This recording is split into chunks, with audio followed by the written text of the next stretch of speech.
flexing. Following the kid like why you keep asking same question. Grizzly going crazy, nigga. Roller coaster motor at the stoplight, catch me at the finish line flexing. Following the kid like a spotlight, why you keep asking same questions? Roller coaster motor at the stoplight, catch me at the finish line flexing. Following the kid like a spotlight, why you keep asking same questions? I remember going to school, never had the latest shoes. You was raised to make it cool, I was raised to make a move. We was playing with different bags, so I kept getting shitted on. It was motivation, telling myself stay patient. Package touchdown, gotta relocate it. If that body got took down, guess it was donated. Plug ain't from round town, but we both native. Yeah, sliding with my body, I got a Joe waiting. Can't let these hoes spend the night, ain't got no home training. Heard your damn mixtape, gave it a low rating. Yeah, streets reply, I look right in a Mercedes. Creep at night, the city lights going braze. She popping it like that is meant for, can't be no road and extendo. Bitch, I put me in the friend zone till she see me in the end zone. Hoes calling from other zip code, trapping hard, I need a flip on this, the new pack, the last one, bingo. Coastal motor at the stoplight, catch me at the finish line flexing. Following the kid like a spotlight, why you keep asking same questions? Roller coaster motor at the stoplight, catch me at the finish line flexing. Following the kid like a spotlight, why you keep asking same questions? Stepping out cool, rock and roll my watch and shoes. They scream wave, ain't bring a pool. Mainstream think they scream my moves. Jack hit me up like gotta leave round 2. Know what's going on, man, you need it come through. I'm the neighborhood superintendent. Dogs in the den, got the cushion in the kitchen. Look here, baby, I'm on real time. Needle in the haystack, but still shine. Wave guard, grill gold like a face guard. I did a bid and tell them wait for it. Grill gold like a face guard. I did a bid and tell them wait. Tell them. Roller coaster motor at the stoplight, catch me at the finish line flexing. Following the kid like a spotlight, why you keep asking same questions? Roller coaster motor at the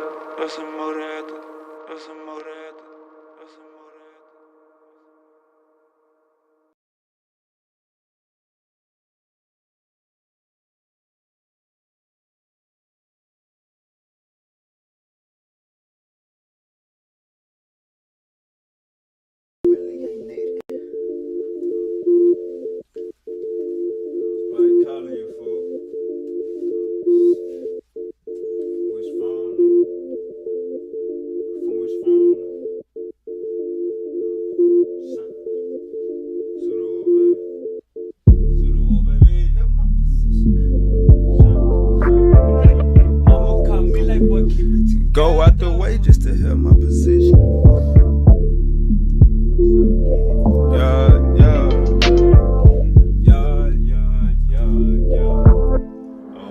Out this world Go out the way just to help my position. When I was broke, I just knew I would get it. That hate shit you want ain't no good for my spirit. It is what it is, I got tired of forgiving. Mouth full of ghost crackers smiling and glisten. Out with the old, my phone jumping this Wednesday. Knew I was special, just needed to listen. Lift up a latch and detaching the ceiling. Super Dushani, the motherfucking greatest. This my new rental, don't care, I drag racing. In your apartment, I'm popping the latest. Started finessing, so that's how we played it. Stepped envelopes, gotta write out my brothers. No competition, we shine with each other. So many nights had my mind in the gutter. Mama told me like, boy, keep it together. Link with a big booty freak, it's whatever. Bet like a ring, we ain't cutting, we wrestle. Call my connect, need a package of pressure. Mind on my money, you know how I'm stepping. Take your advice, but I really ain't need it. You in my presence, 1K, how you keep it? Act like a star so they don't treat me basic. Bills late, niggas start getting creative. Go out the way just to help my position. When I was broke, I just knew I would get it. That hate shit you want ain't no good for my spirit. It is what it is, I got tired of forgiving. Mouth full of ghost crackers smiling and glisten. Out with the old, my phone jumping this Wednesday. Knew I was special, just needed to listen. Lift up a latch and detaching the ceiling. Super Dushani, the motherfucking greatest. This my new rental, don't care, I drag racing. In your your apartment, I'm popping the latest. Started finessing, so that's how we played it.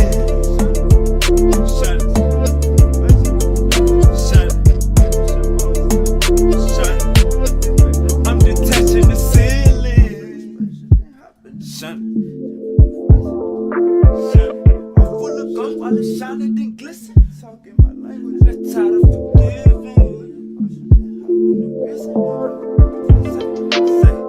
Mouth full of ghosts, crackers smiling and glisten. Out with the old, my phone jumping this Wednesday.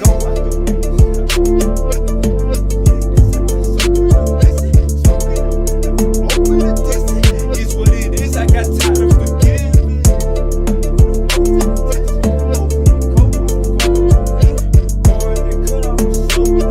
It is what it is. I get it in a minute. I'll call you back in a minute. Too busy chasing blue engine.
It ain't my fault, I got it off. Trap out the low, package dropped off. Gas make you cough, straight out the soul. Grill in my mouth, yeah. It ain't my fault. Cameras active, watching over my house. End up in the club, trying to chase you some clout. Designer stepping, you can tell how I walk. Don't know no better, yeah. It ain't my fault, I got it off. Trapped out the low, package dropped off. Gas make you cough, straight out the south. Grill in my mouth, yeah, no, it ain't my fault. Cameras active, watching over my house. End up in the club, trying to chase you some clout. Designer stepping, you can tell how I walk. Don't know no better, yeah. Cancel myself, these niggas some faggots. Chains in the rings, hitting with bag. I don't wanna know more, look goofy, I had it. Said they can't see me, go get them a tablet. What in the hell? Who told you go start painting your nails? Way guard dangerous with scales. Bit off a piece, I feel well. Say that you need me, I'm near. Do not be greedy, be fair. That's my dog, that's my jag. Say slime, say slab. Way God, boy, you got cushion, that sack. On the paper chase, don't ask where I'm at. Got 2 for 15, got 2 for 25. Tryna get up in the mix, better watch it online. She just had something fruit booty emoji. Tryna interrupt this doobie on road. It ain't my fault, I got it off. Trap out the low, package dropped off. Gas make you cough, straight out the salt. Grill in my mouth, yeah. It ain't my fault. Cameras active, watching over my house. End up in the club, trying to chase you some clout. Designer stepping, you can tell how I walk. Don't know no better, yeah. It ain't my fault, I got it off. Trapped out the low, package dropped off. Gas make you cough, straight out the south. Grill in my mouth, yeah, no, it ain't my fault. Cameras active, watching over my house. End up in the cloud, trying to chase you some clout. Designer stepping, you can tell how I walk. Don't know no better, yeah. Gotta shoot at 6, bad little bit, way God don't miss. I ain't a misnomer, got cushion the coma. She backed that ass on me and gave me a boner. Know it's gas smell like woo when you light it. Conversation about money, same time, right? Phone jumping like a trampoline. See me watch like damn me. Got the shit on, just make sure your camera's clean. Finding out somebody hating, can't move different. What's in my pocket, them blue bitches? Urban Dale, that be who move with me. It's an old school with a new engine. She got designer heels, talented, tryna find this niche. I'm on the signing list, new slap, we gon' drive the 5th wheel. This what we take off from here. Bodies don't work, they off for real. Way guard, what it costs for real. Stay away from my house for real. It ain't my fault, I got it off, trap out the loaf, package dropped off, gas make you cough, straight out the south, grill in my mouth, yeah.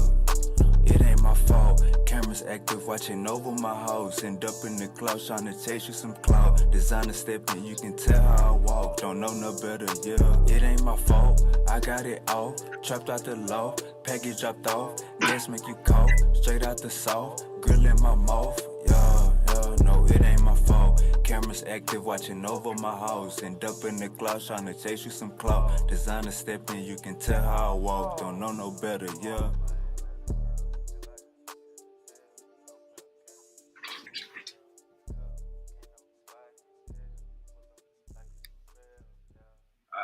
Alright. Let's get to this money. Let me close my damn blind.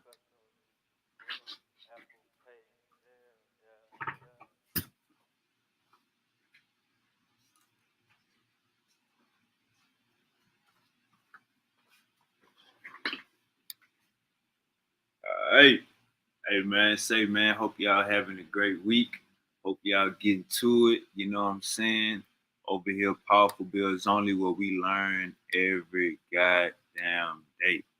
You know what I'm saying? So like, share, and subscribe. We about to get to this information. Man, I got some great news today. I don't know about y'all, but I got some great news today. When your favorite rapper of all time is dropping an album,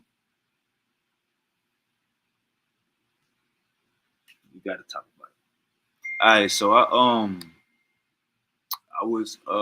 got on Instagram today, and I don't know if man, it just hit me, you know what I'm saying? My boy dropped the cover art, you know what I'm saying? It is going down. So I don't know how many people anticipated this or even thought this was gonna happen. I am surprised. I've been caught by surprise. I didn't know that it was going down like this. I didn't know that Lil Wayne was gonna bless us in 2 months. I didn't know that Lil Wayne was gonna bless us in 2 months, man. Now it's starting to look like it's starting to look like, man, this year gon' it's gonna be full with some high notes, man. You got Super Wavy Sonny dropping his album. You got Super Wavy Sonny dropping his album next month. And you got Lil Wayne dropping his album the month after that. So you know it's gonna definitely be this month definitely gonna be crazy. This month is definitely gonna be crazy. Yo, you come on. This month definitely gonna be crazy, man. We gotta I think Lil Wayne just set the show down with this one, man. My boy say he about to drop an album. So let me read this. Let me read these 2 articles real quick. I got 2 articles. Let me get these 2 articles out the way. So, from what I understand, if he would have dropped it next year, it would have been 6626. You know what I'm saying? But it's gonna be dropped on 6/6/2K25. Says the Carter 5 is the upcoming 14th solo studio album by the American rapper Lil Wayne, scheduled June 6, 2025. Young Money and Republic Records. It served as the 6th installment of the Carter album series. It follows his collaborative album with 2 Chainz, Welcome to Cali Grove. Now, if y'all heard that right there, wake up, light the blunt I put out before I fell asleep. My bitch look like she Cherokee. My crib look like a man. Come on, man. About that life, I guarantee. Heavenly. I hear that home from Heatherby. Okay, watching everything. I might see she's staring me. Man, come on, man. Don't play with the GOAT, man. That is the GOAT. That is the GOAT. Lil Wayne is the GOAT. So we definitely gonna be tuned in for this album. We definitely gonna be tuned in for this album in June. All right, so this is just another little article about the album.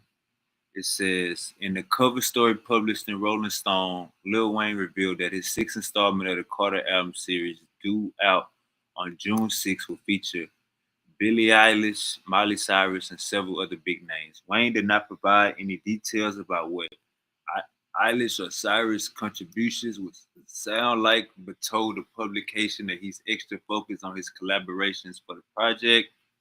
If there's one thing about this album that's different, it's me approaching it like, man, what would I sound like on something with such and such?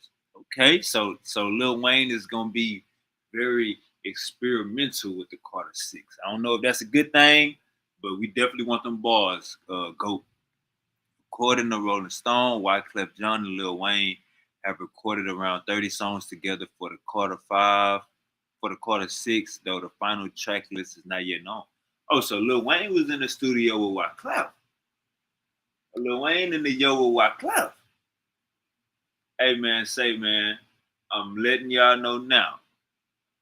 I'm letting y'all know now. I'm letting y'all know now. June 6th, all the way into the rest of it, man. This Lil Wayne's year. You didn't let him perform at the Super Bowl. You ain't let him perform at the Super Bowl, even though it was in his hometown. Man, Lil Wayne about to show y'all what hits look like. He about to show y'all what a great album look like. Y'all don't think Lil Wayne felt slighted in February? Y'all don't think Lil Wayne felt slighted in December when he found out who was gonna be performing? Lil Wayne is gonna use this album to one up a Jay-Z, to one up a They Not Like Us. Lil Wayne gonna use this album to show y'all, oh yeah, you don't want me to perform? You don't want me to perform at the Super Bowl halftime show? This is what I'm gonna be expecting. Man, I just gotta say it's been a long time coming. I remember the Carter Five. Man, what year was that? That had to be like when I was in high school, like 14. What was that? 14? Oh shit, I'm tripping. Carter Five came out 2018. Damn, that seemed like that seemed like that was goddamn 10 years ago in this motherfucker. But yeah, man, so we definitely gonna be waiting. Um, definitely gonna be waiting for June 6th. The good thing is, my people, y'all don't have to wait that long for the simple fact of I'm dropping my album next month. Now I might even drop my shit on goddamn May. Goddamn what May 6th. Now I might even drop my goddamn. That's just some whole nother motivation. Man, I had a studio session last night. I'm up building my brain power. I ain't go to sleep till 12:30. I tried to give me an hour nap in. I ain't go to sleep till 12:30. And I had a studio session yesterday to finish my album. I got 5 songs left to finish, 5 songs to record, and my album is done. And I can get that done in 2 hours. So I go to sleep at 12:30, set my alarm. I go to sleep at like 12, set my alarm for like 1:13, 1:20 or something like that. Bruh, bruh, bruh. Nigga, I ain't even wake up until goddamn. I woke up at 6 in the morning. First it was 4 in the morning. Then it was 6 in the morning. Talk about overslept, nigga. Talk about cut that goddamn AC on, nigga, and went to a blast in the motherfucking past. You know what I'm talking about? But that's definitely so yeah, be on the lookout for my album next month. I got 5 more songs to finish recording, and I guarantee y'all when y'all hear my new album, y'all gonna be like dang, dang, dang.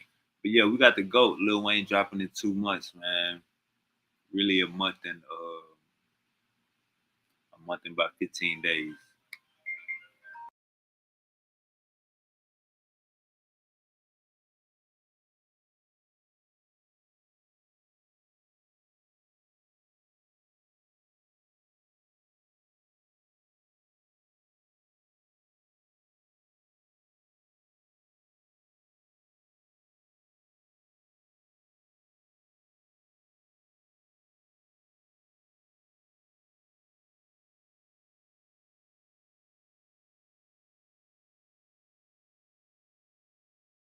But yeah, man. So y'all already know the next couple months gonna be real big. My blunt. Where my blunt? Where my blunt at? All right, here you go. Shout out to Subway. You know what I'm saying? Where we eat fresh. They got that meal of the day. Tuesday, I try to get at them because they got that teriyaki chicken, sweet onion teriyaki. You know what I'm saying? Special. Every Tuesday, I try to get me some good Subway in. Get that meal of the day, sub of the day. I got something else that I need to be reading. So basically, shout out to Uncle Asylum Hotel. Shout out to Uncle Asylum Hotel. I was watching your show. I was watching your show on Sanetta. I want to say 2 days ago, 2 or 3 days ago, probably the night of the debate, probably Sunday evening. And he had brought out something, man, that I never even heard before. I'm watching Uncle Asar. He brought out something I never heard before, and I'm like, why the hell Uncle Asar ain't showed me this on my channel? Why the hell Uncle Asar ain't? Why Uncle Asar ain't never showed me this before? Why am I the first? Why am I the first nigga seeing this shit? Why is this the first time I seen this shit? So, let me pull it up.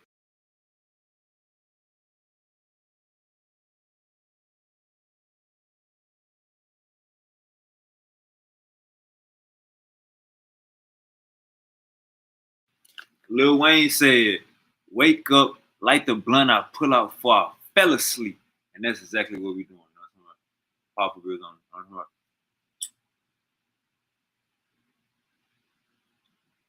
All right. So the name of this peppers is called "The Instructions of Ankh Shank." Now, we're gonna do a little reading, a little readership about our people.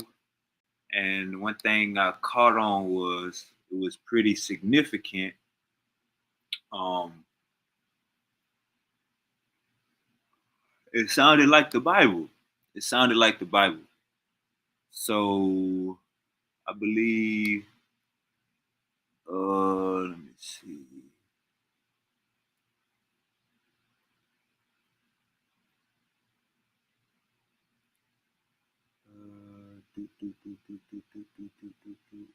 All right. The instruction of Ankh Shank. All right. It's in Demotic during the date of the Ptolemaic period. The single papyri that contain the Demotic text of these maxims are probably made toward the end of the Ptolemaic period, but they may have been composed a slightly earlier date. All right. Okay, it says Pharaoh asks him many things, and he answers them all. Of the chief physician, and the chief physician did nothing without consulting Harsi's son of Ramos about it. A few days later, it happened that the chief physician went to his father's. Harsi's son of Ramos was made chief physician, and he was given everything that belonged to the chief physician entirely.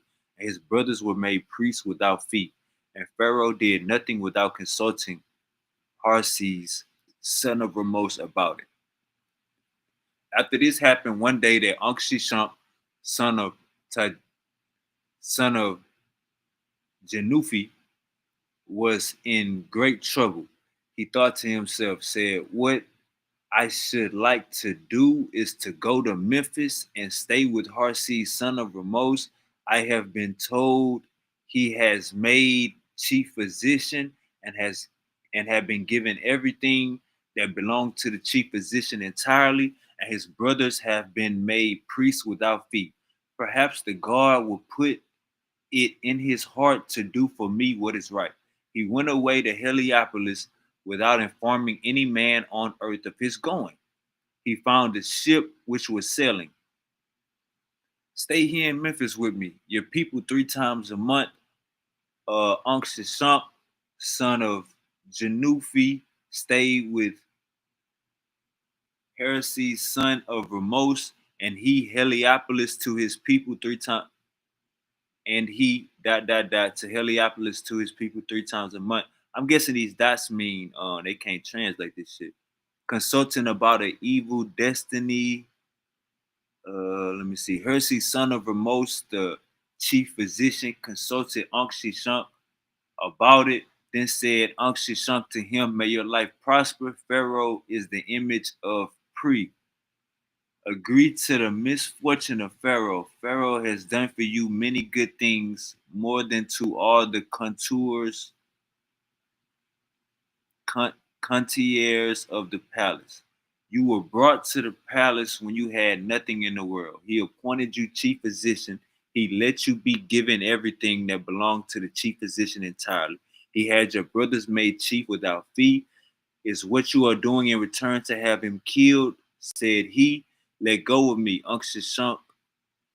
There is nothing to the words you have said.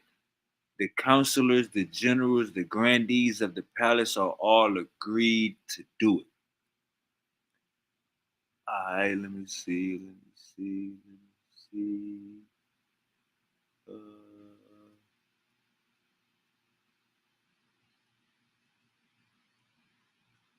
let me see.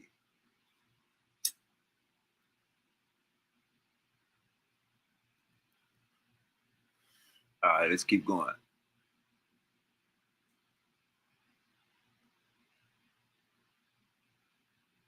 All right, what was it?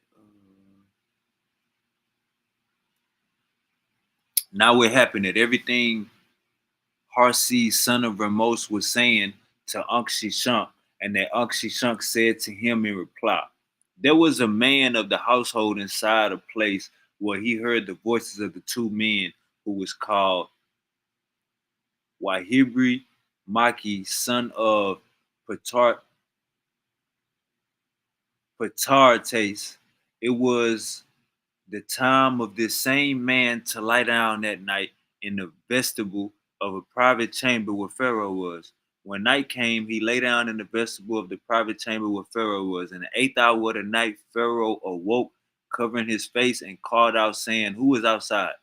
Wahibri Makai, son of Patartes, answered him. Pharaoh said to him, woe, woe at the hand of Pre and the gods who are. When he had said, he said, shall I be saved? Shall I be saved? Will he breed Makkah, son of Patartes, shall I be saved? He said, you will be saved by the hand of Pre and the gods who are with him. And great Neith, the mother and great goddess, shall place the peoples of the whole earth beneath the feet of Pharaoh. He related to Pharaoh everything he had overheard Hersey, son of Ramos, saying to Unc Shishunk, and what Unc Shishunk had said to him in reply without altering a single word. Pharaoh was unable to sleep till morning. When the morning of the next day had come, Pharaoh took his seat in the hall of the palace in Memphis. The magistrates stood in their station and the generals in their ranks. Pharaoh looked at the station of Harsi, son of Ramos. Pharaoh said to him,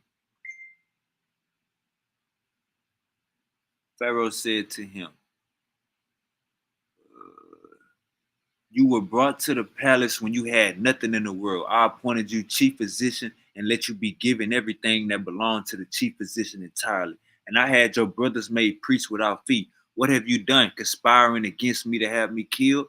He said to Pharaoh, my great lord, on a day of which Pre commanded to be good to me, he put Pharaoh's good fortune in my heart.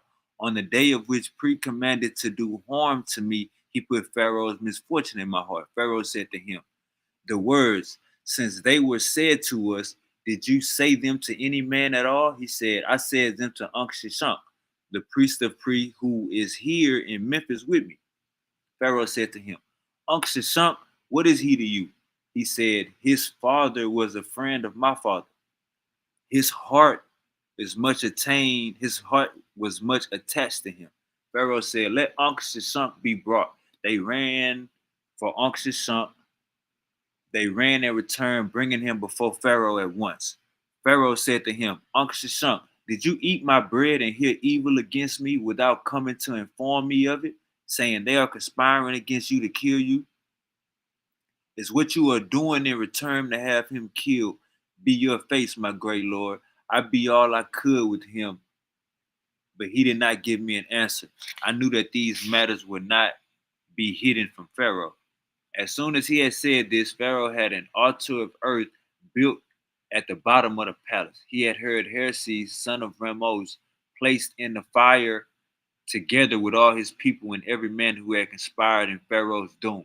Pharaoh and Ankh-Shushan taken to the houses of detention of Daphne. A personal servant, a staff bearer, a man of Pharaoh's household was assigned to him, and his food was brought from the palace daily. After this, there occurred the Ascension Day of Pharaoh. Pharaoh released everyone who was in the prisons at Daphne except Ankh-Shushan. His heart sank on account of it. He said to the staff bearer who was assigned to him, let a favor be done to me by you. Let a pallet and a scroll be brought to me. For I have a boy whom I have not yet been able to instruct. I shall write an instruction for him and have it taken to Heliopolis to instruct him with it. The staff bearer said, I will report it before Pharaoh first. The staff bearer reported it before Pharaoh first. Pharaoh commanded, saying, let a pallet be taken to him. Do not let a scroll be taken to him. They took a pallet to him. They did not take a scroll to him. He wrote on the sherds of jars the matters which he could teach his son in writings. This is the instruction which the divine father Ankh-Shushan, whose mother was ... wrote for his son on the sherds of the jars that were brought in to him containing mixed wine while he was imprisoned in the house of detention of Daphne. He said, mistreatment and misery, my great lord Pre. Imprisonment, mistreatment is what is done to me in return for not having killed a man. This is what you despise, my great lord Pre. Is this not how Pre is angry with the land, O you people who shall find these potsherds heard from me, how Pre is angry with the land? All right, so now we're about to get to some interesting. Now we're about to get to the interesting part. The interesting part is basically I should drop this link.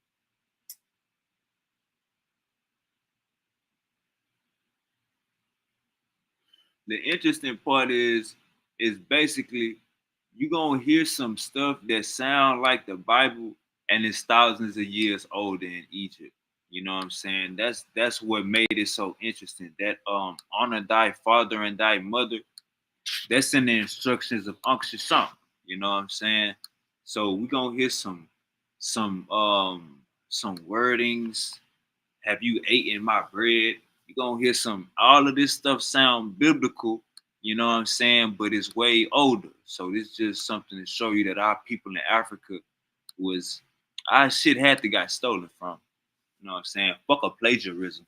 They stole the shit. All right. When Pre is angry with the land, he causes. When Pre is angry with the land, its ruler neglects the law. When Pre is angry with the land, he makes law cease in it. When Pre is angry with the land, he makes sanctity cease in it. All right, keep going. All right.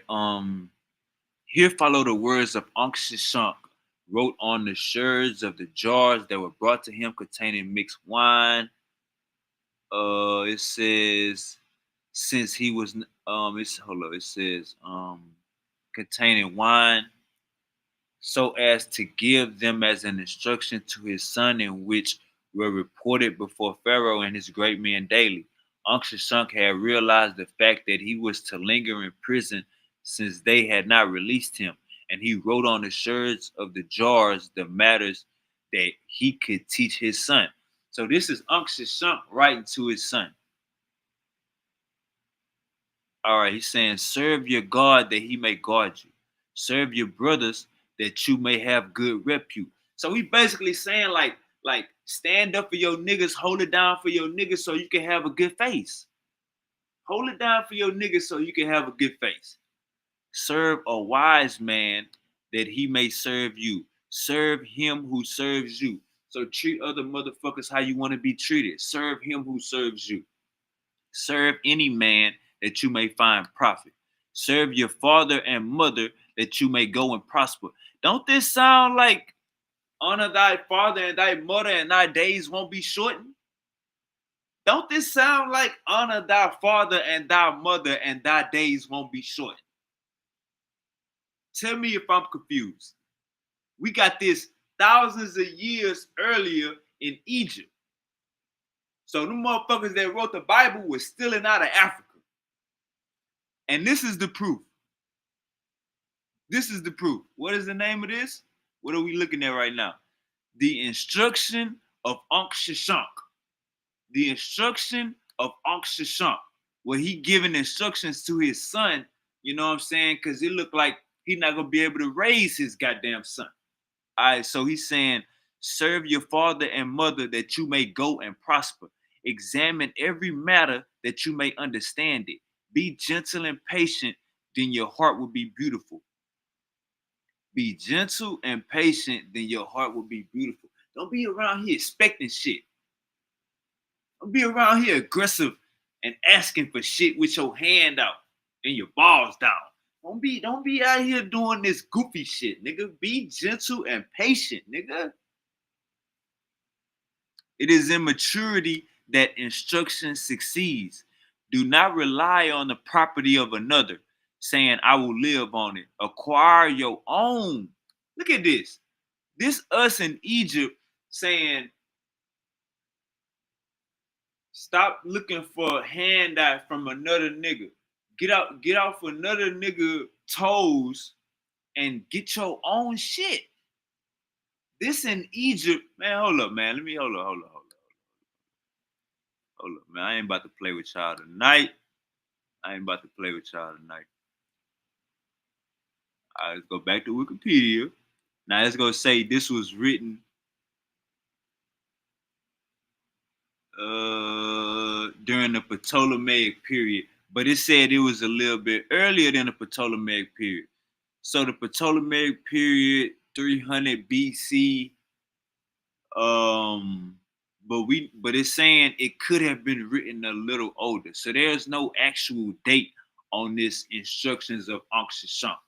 Now let's look up what go to Google, but we get back to this goddamn 42 laws. God, fuck a 42 laws. The goddamn what the Christians say, what they say, what the Hebrews say is 600 laws, brother.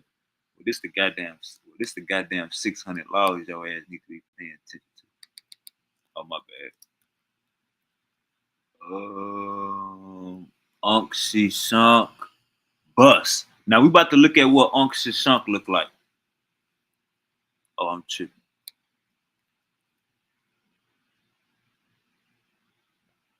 Come on now. They always cut the nose off. Who they look like, y'all? Don't they look like ORP George Foreman? Don't they look like George Foreman? They always cut the nose off. They always cut the damn nose off. Hold up, this ain't who I'm looking for. I need Ankh Shashank. All right, hold up. Why they acting like they don't know who Ankh Shashank is? Hold on, let me.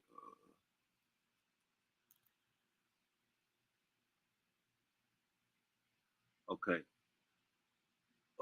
Ankh Shashank. Nah, that's not it. That's not cousin. That is not cousin. Okay, right here. Ankh Shashank bus. Oh, he got a. Oh, hold up. Let me find out his. So are they saying Ankh Shashank is? Are they saying Unc Shunk is Unc Half? No, I think this is a different. I think Unc Half is a different person. Say that ain't black. Say that nigga ain't black. They cut the nose off for a reason. All right, is this Unc Shunk? All right, this ain't Unc Shunk. This goddamn Unc Calf. All right, let's get to Unc Shunk. Unc Shunk. They trying to make this shit seem like this nigga was a myth or something. Where this nigga at? Instructions of Unc Shunk. Unc Shunky.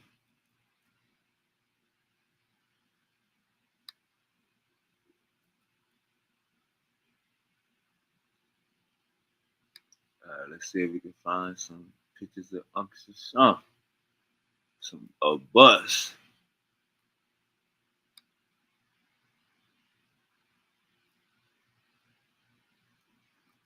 Alright, maybe his name, maybe he got a different goddamn name. Let me see something. Unc Shunk. Is there an image of Unc Shunk? Is there an image of Unc Shunk?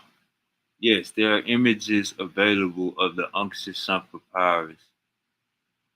Now I want to see what the nigga look like. Alright, let me go look this up right here. Unc Shunky.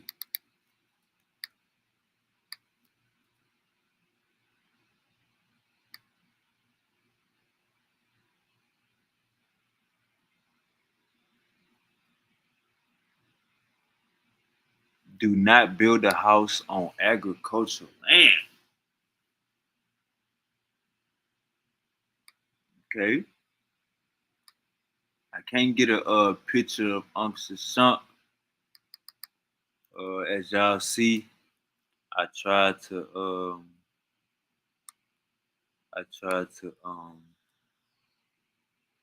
they won't give us a picture of him, man. He probably looked too black. You know, they just showed us that last. Alright, hold up. Alright, that's Twitter. Let me see. We got a better picture of Unc Shunk. Alright, we can't get a bus of Unc Shunk. Let's keep reading though. We ain't going nowhere.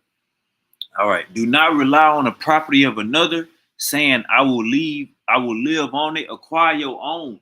Nigga, don't be getting don't try to take advantage of your homie because your homie got a house.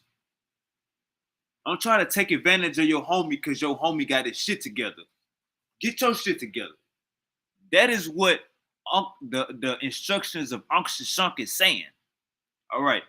Do not abuse when you fare well, lest you fare badly. Do not abuse when you fare well, lest you fare badly. Do not send a low woman. Do not send a low woman on a business of yours. She will go after her own. Do not send a low woman on a business of yours. She will go after her own. Man, come on,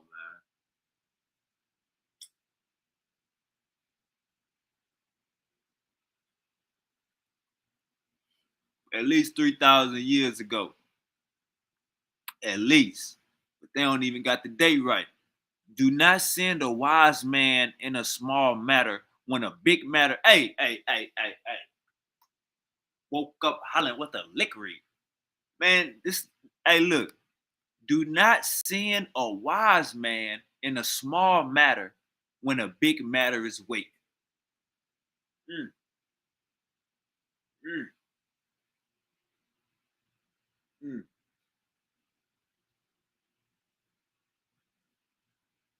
Sheep crying wolf.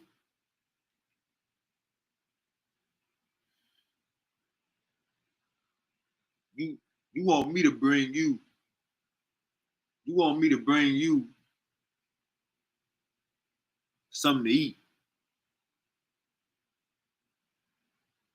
You know damn well you need more than something to eat.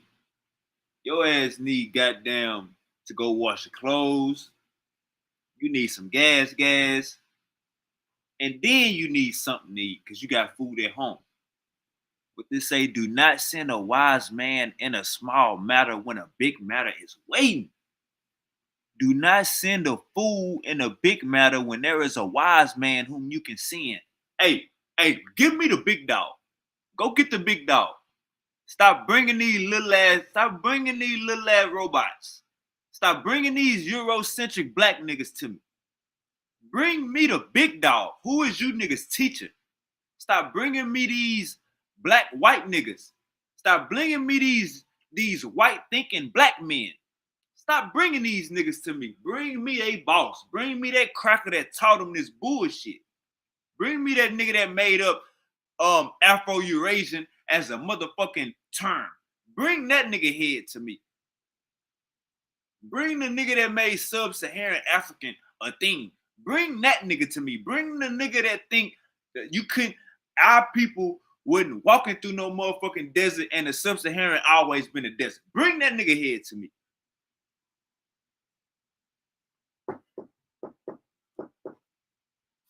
Go get him.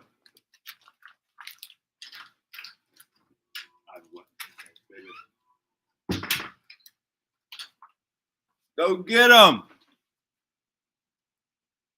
Go get him.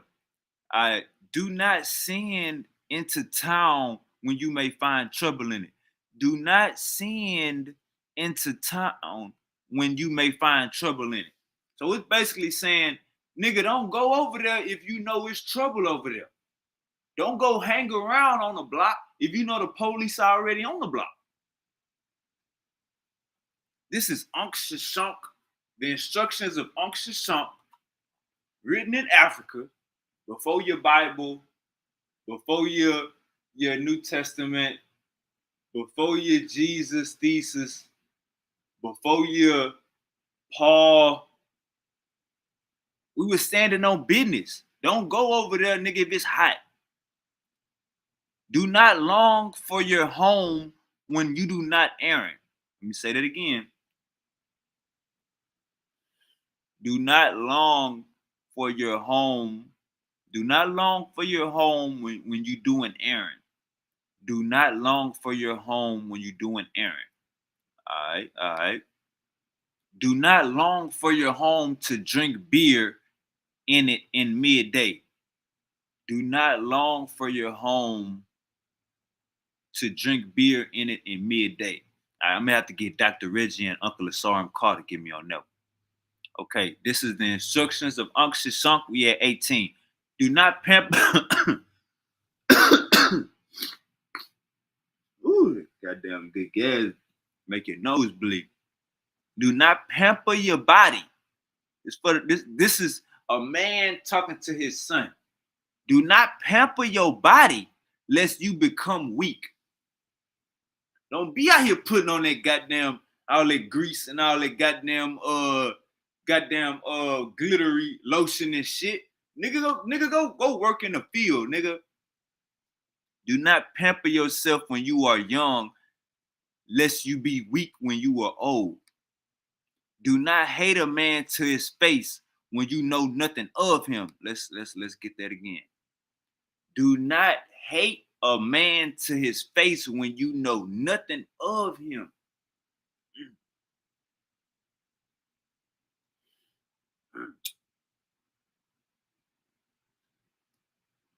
Do not fret so long as you own something. All right, so look, this right here this for everybody that got something to lose. Do not fret so long as you own something. All right. Do not worry so long as you own something. Do not fret at all, nigga. Ain't no fraternizing with no guests, nigga. Ain't no being on fuck shit time, nigga. Don't play no games at all, nigga. Do not play about your occupation. Don't fret about your occupation. Force your son. Do not let your servant force him. Raise your own motherfucking kids. Don't let that goddamn slave raise your kids. Raise your own motherfucking kids. Do not spare your son work when you can make him do it. Do not spare your son work when you can make him do it. You know how mama be like, you know how mama will call you to her room?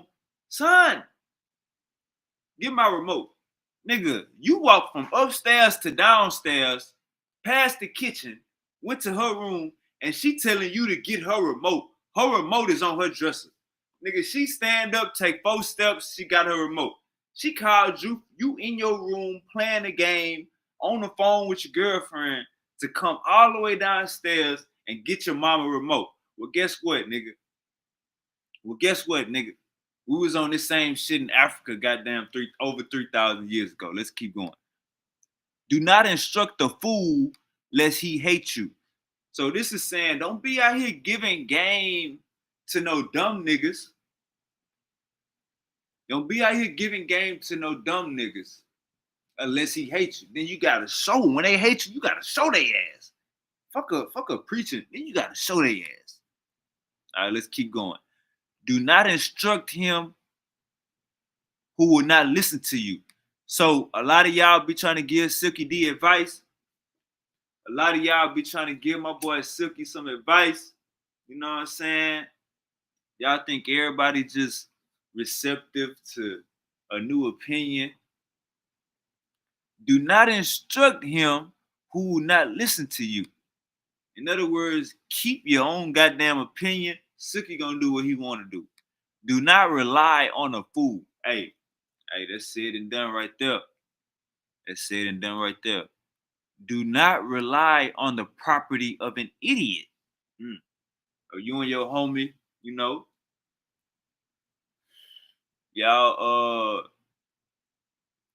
you and your homie catching a ride together to work. You know what I'm saying? You know for a fact this nigga car be going out. You know for a fact this nigga don't give a fuck about transportation.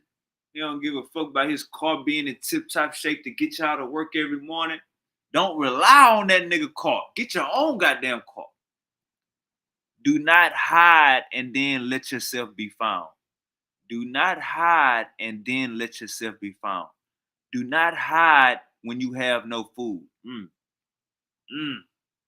Nigga, this, hey, what I said in my song? Bills late, niggas start getting creative.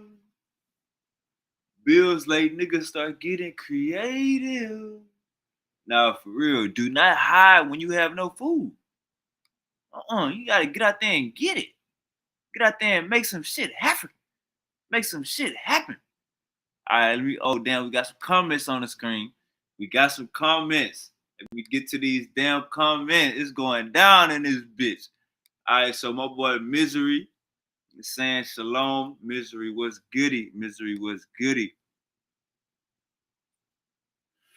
All right, my boy Real Faith TV, G was goody. G was goody. All right, so Gullah is saying that is not a West African. That is East African nigga.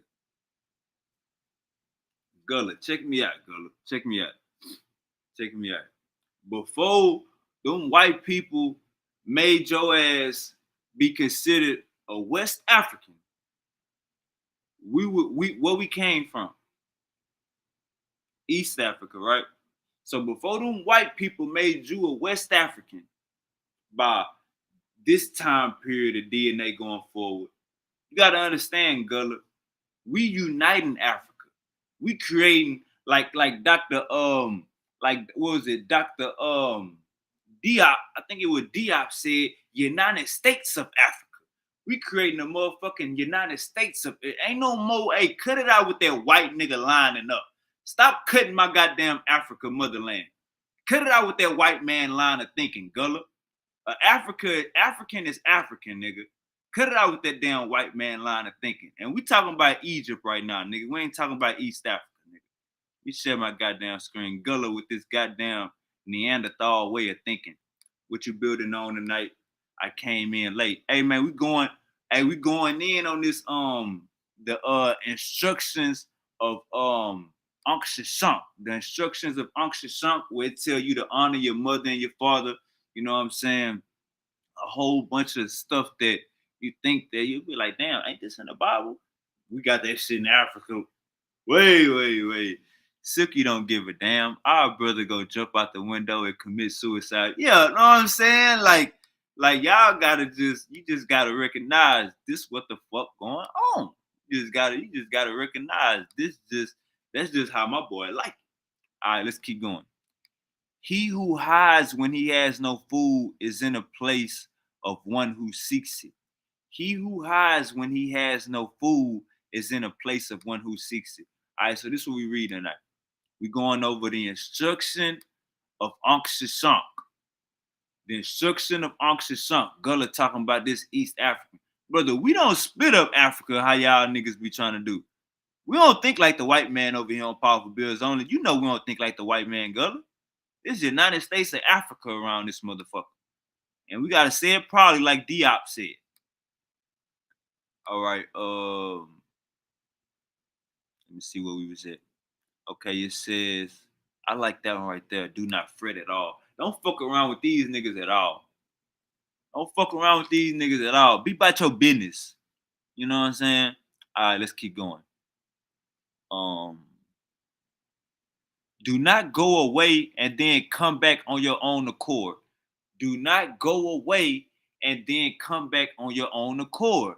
So if you leave a female, don't come back on your own accord. Make her call you and want you back. If you leave your job,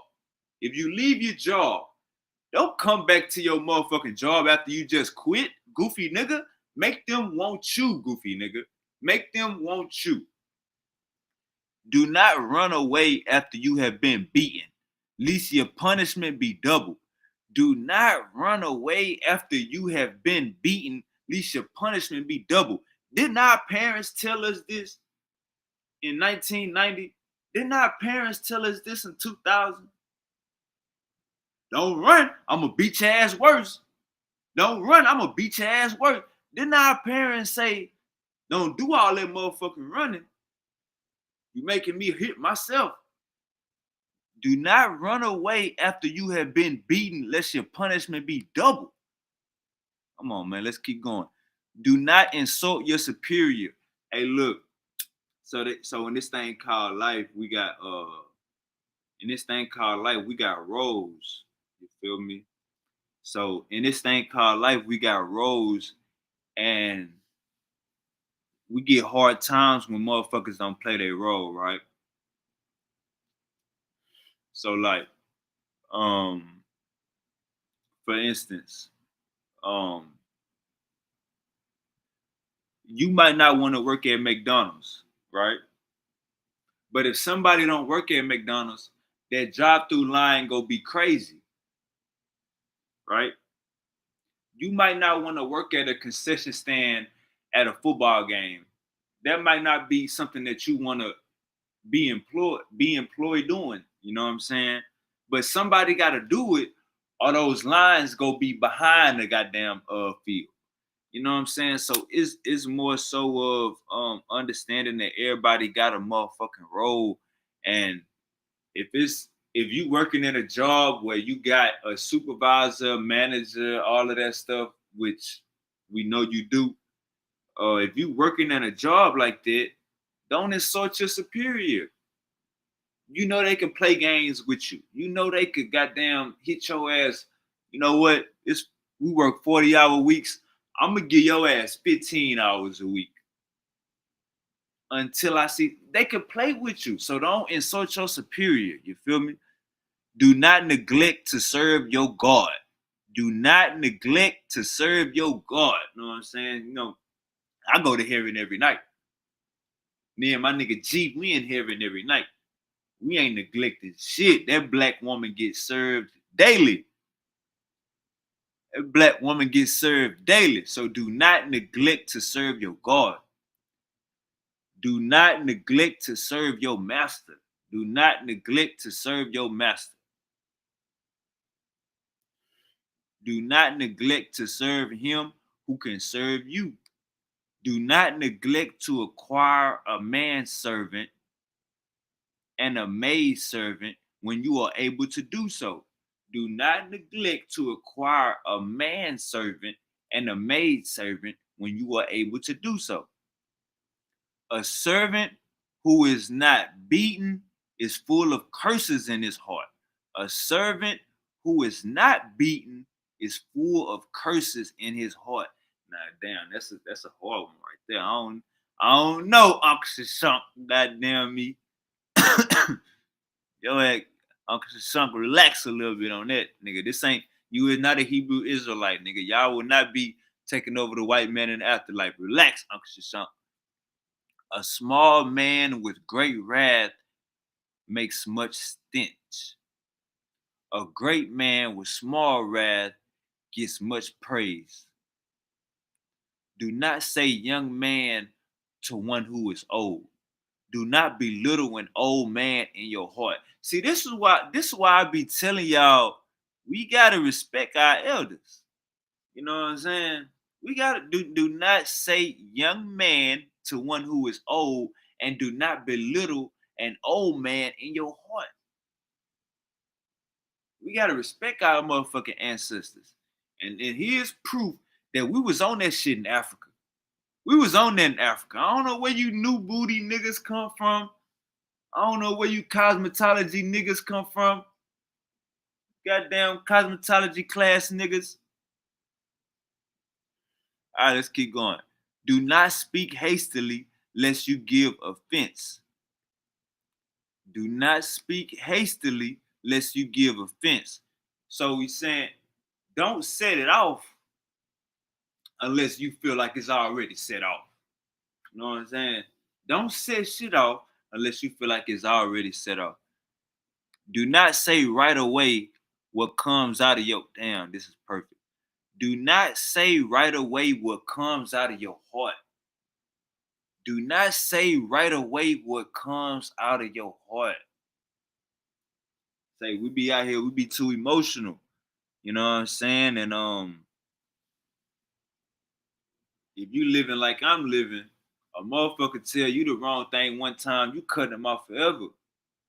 So it's on the motherfucker that's saying the wrong thing to not be emotional. You know what I'm saying? We definitely gotta watch the words that come out of our mouth and think before we talk. We have to think before we talk. Learning and foolishness belong to the people of your town. Respect the people of your town. Learning and foolishness. So it's saying, nigga, whether you like it or not, it's gonna be smart and dumb people around you. Whether you like it or not, it's gonna be smart and dumb people around you. Respect everybody. This right here. Instructions of Uncle Shunk. We at 8-2 right now. Learning and foolishness belong to the people of your town. Respect the people of your town. Even if you think a nigga pseudo, even if you think a nigga slow, even if you think the nigga dumb, give him the same respect that you would want. Give him the same respect that you would want. And then what it say right here on 723, do not speak hastily lest you give offense. Don't be speaking bad about somebody unless they give you a reason to. Let's keep going. Do not say, I am learned. Set yourself to become wise. Now, this is what everybody needs to see. If we'll be reading this shit once a week, once a month, the way you niggas read the Bible, you niggas will get somewhere. It say, do not say, I am learned. Set yourself to become wise. Don't think you know everything, nigga. You ain't that goddamn smart. Don't think you know everything. It's a, you know, you can learn from homeless people. You know, you can learn from homeless people. Let's keep going. Do not do a thing that you have not first examined. Do not do a thing that you have not first examined. All you niggas think it's easy to debate. All you niggas thinking, hey man, say man, I could do better than Silky. Oh, I can do better than y'all. Oh, I could do better than y'all. Oh, this is pathetic. Oh, I'm going to sleep. Hey, brother. Hey, brother. You think shit's everybody got a game plan till they get popped in the motherfucking mouth. You a sideline nigga. You a Monday morning quarterback ass nigga. Let's keep going. So this is basically saying don't be you we could freestyle with certain shit. I get in the booth, Super Wavy get in the booth. When Lil Wayne drop his album, when Lil Wayne drop his album June 6th, you're gonna see he been in the booth freestyling. Super Wavy get in the booth. I don't freestyle, but the style ain't free, so it's freestyling. We can do that with rap. We can't do that with life. We can't do that with everything. You can't freestyle a job. You can't freestyle a debate. You can't freestyle shit that's important. Freestyle being a father. We can't do that. So this is saying do not do a thing that you have not first examined. Scheme, take notes, then you attack. Examining makes your good fortune. Examining makes your good fortune. If you examine 3 wise men about a matter, it is perfect. The outcome lies with the great God. Hold up, ain't these niggas talking about 3 witnesses? 2 witnesses or 3 witnesses? Which one? Dwayne, where you at, nigga? Dwayne, where you at, nigga? Is it 2 witnesses or 3 witnesses? So niggas be talking about elders. If you examine 3 wise men about a matter, it is perfect. Who else tell you to talk to? Is that in the Bible where they say, hold up. Watch how fast I find this. If it's there.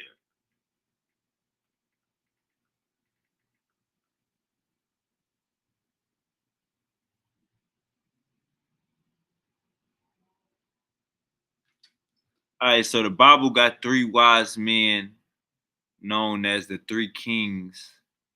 Let me see.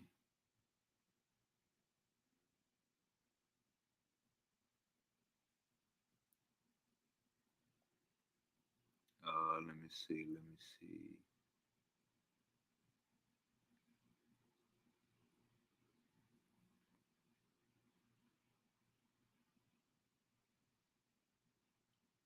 Oh look. Shadrach, Meshach, and Abednego. Hold on, let me keep looking. Where did the 3 wise men come from?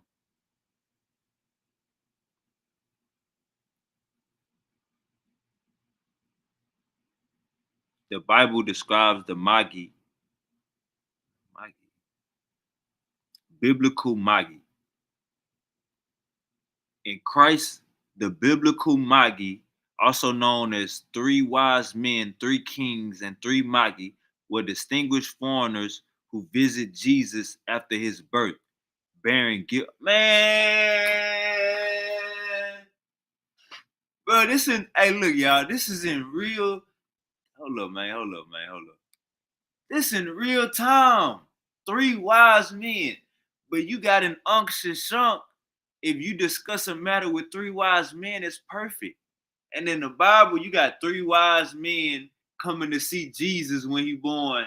And you got, man, hey, look, the biblical Magi, Magi, biblical Maggie. Y'all look that up.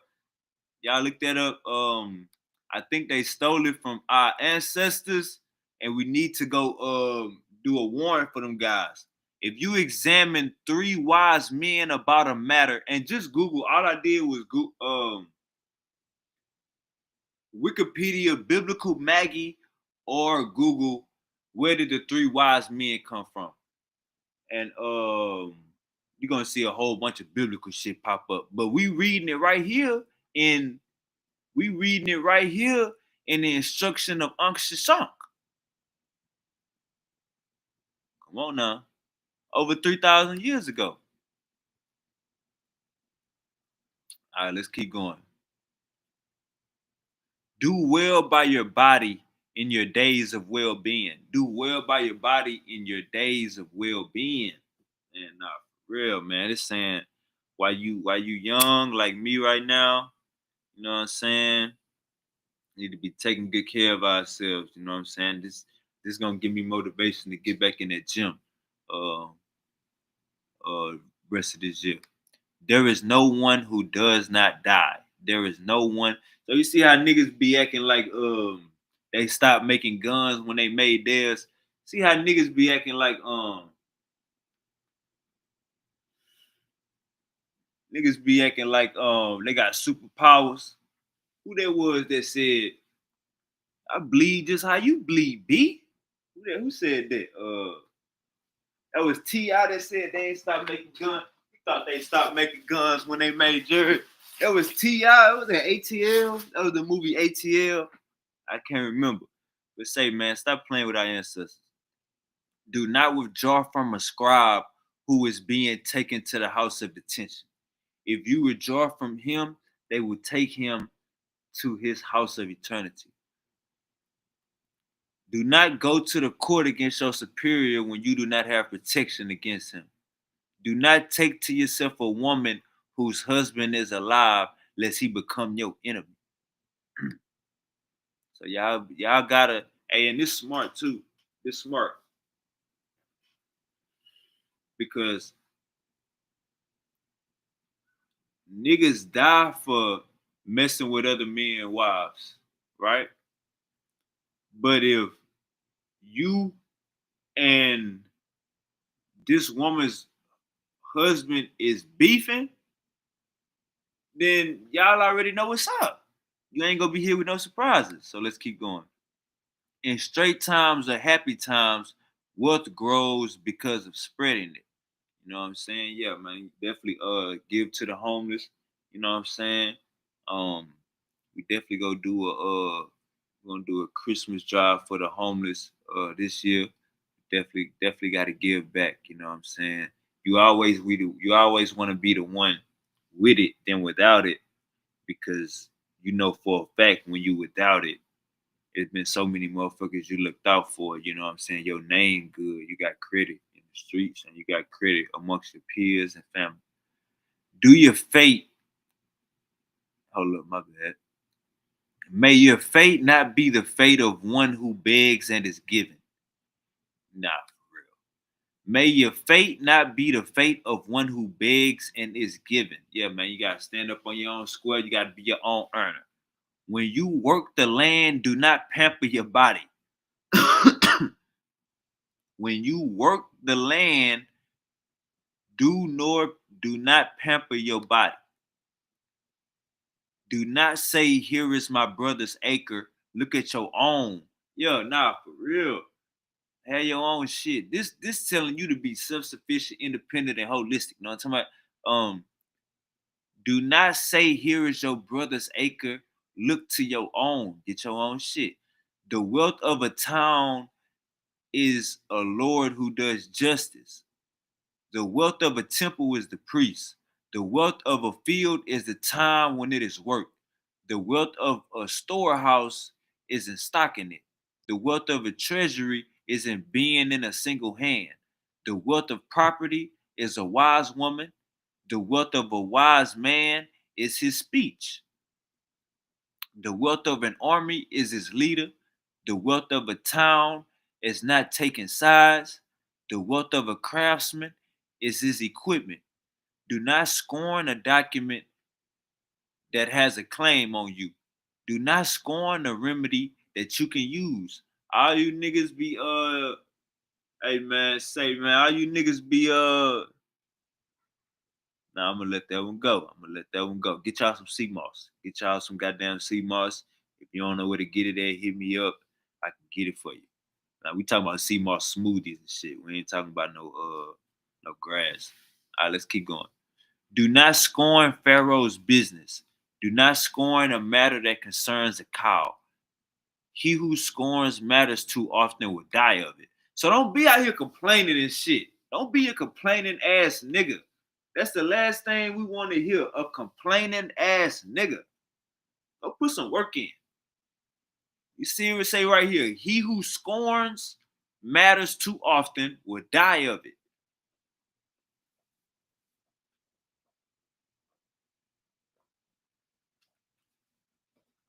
Do not quarrel over a matter in which you are wrong.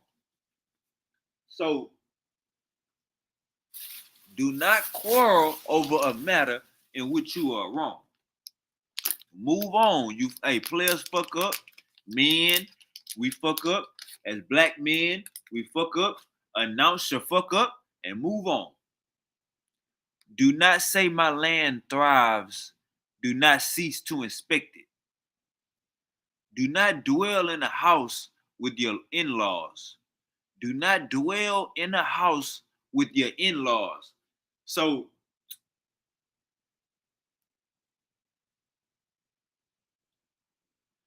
it's teaching us how to be independent, self-sufficient, and holistic. You know what I'm talking about?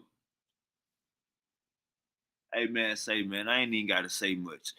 This shit ain't honor thy, honor thy kingdom. Nah, nigga, this telling you how we need to be told, you know what I'm saying? Specifically for our people, by our people. You know what I'm scared of? All right, let's keep going. Do not be a neighbor to your master. Do not say, I have plowed the land, but there has been no payment. Plow again, it is good to plow. More joyous is the face of him who rests above the field than of him who spends the day in town. Do not say it is summer, there is winter too. He who does not gather wood in summer will not be warm in winter. Do not, so all right, so this is a good one right here. Do not say it is summer, there is winter too. He who does not gather wood in summer will not be warm in winter. So this is basically saying we gotta organize, prioritize, think ahead, make goals, make plans, and always be looking ahead. You know what I'm saying? This is powerful right here. We always got to be thinking ahead. Do not dwell in a house in which you get no income. Goddamn. Do not dwell in a house in which you get no income. So this is letting us know, man, like we gotta go earn our keep. We gotta go make a living for ourselves. We gotta go make a way for ourselves. Do not entrust your wealth to a house of profit. Do not put your wealth into a house only. Do not put your wealth in a town to which you must send. Wealth takes hold of its owner. The owner of a cow gets to run. Do not spend before you have set up your storehouse. Spend according to the size of your means. Do not say, I am good at writing. When a crocodile shows itself, its reputation is measured. Oh, that's powerful, man. Hey, that's why you gotta pop out and show niggas, cause this say, when a crocodile shows itself, its reputation is measured. You know what I'm saying? So when you pop out, what you got? What you in the flesh with? I don't want to see no goddamn ISUPK. You got a belt around your head, you got a belt around your stomach, and you got a belt around your goddamn shoes. I don't want to see no goddamn you dressed up like a damn ninja turtle about to go to battle with these fringes on, with a microphone and these that goddamn armors around your goddamn forearms. You got forearm guards on, nigga. A crocodile does not die of worry, it dies of hunger. What they do insults me, says the fool when one instructs him. You may trip over your foot in the house of a great man. You should not trip over your tongue. If you are thrown out of the house of your master, be his doorkeeper. If your master is sitting by the river, do not immerse your hands in front of him. May my brother be a groom. When he mounts, I will boast. May my companion say, Thoth knows not. May he not die for whom I would rend my clothing. May the kindly brother of the family be the one who acts as elder brother for it. May I have something and my brother have something that I may eat my own without abstaining. May the flood water never fail to come. May the field never fail to flourish. May the poor plot of land he the one that grows farther in abundance. May the cow receives her bull. May the son do honor to his father. May it be a master's son who becomes a master.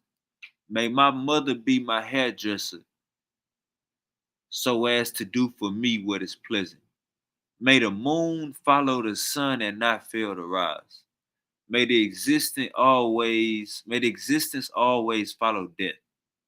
May I stretch out my hands to may I get to my neighbor that I may give him my goods. May I get to know my brother that I may open my heart to him. Do not be a hindrance often lest you be cursed.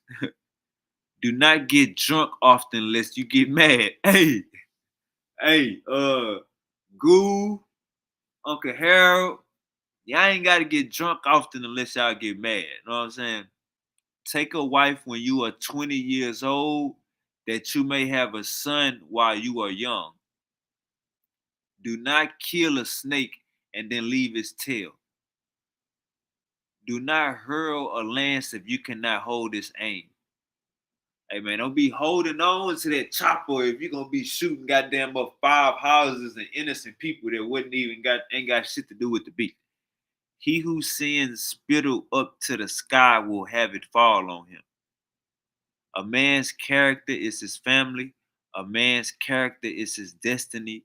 A man's character is on his face. Hey, it's all in my face. I want to be with TP. I mean, this be with 4 I didn't pull it up me. Hey, real nigga, all in my face. 500 racks in my safe. 500 racks to the plug. But you know, I showing love. Real nigga, all in my face. Come on, man. Our people knew what was going on, man. Our people knew this 3,000 years ago, before a Bible, before a Quran, before anything, before a Moses, before a Jesus. They dated it to 300 BC, but then they say they don't know the actual date. So we ain't gonna play with these guys. We know they trying to put it in a specific timeline, but we not gonna play with them. All right, let's keep going. A man's they say they dated it to 300 something BC, but the origins could be older. That's what they said. A man's character is one of his limbs. A fisherman throws on board without knowing that it is the God who sends to every house. Do not stay on the road till evening saying, I am sure of the houses. You do not know the hearts of their inhabitants. A magistrate who steals his son will be poor. Do not tie your donkey's foot to the palm tree lest he shake it. Do not laugh at your son in front of his mother, lest you learn. Do not laugh at your son in front of his mother, lest you learn the size of his father. If it is not of a bull, it is not of a bull that a bull is born. Do not say the enemy of the God is alive today. Look to the end.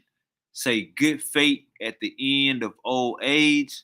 Put your affairs in the hand of the God. Man does not know the days of his misfortune. Do not entrust your people to one who has not experienced distress. Do not delay to get yourself a tomb on a mountain. You do not know the length of your life. Do not do evil to a man and so cause another to do it to you. Do not be discouraged in a matter in which you can ask advice.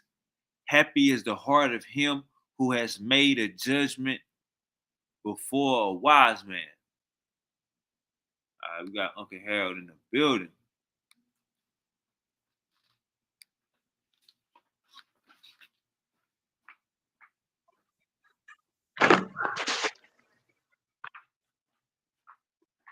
Okay, Harold.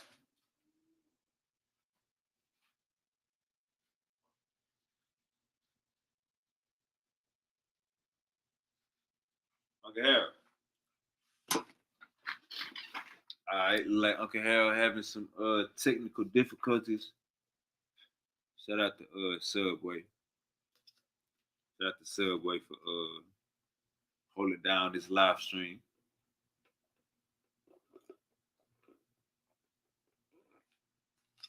Good afternoon, Uncle Harold.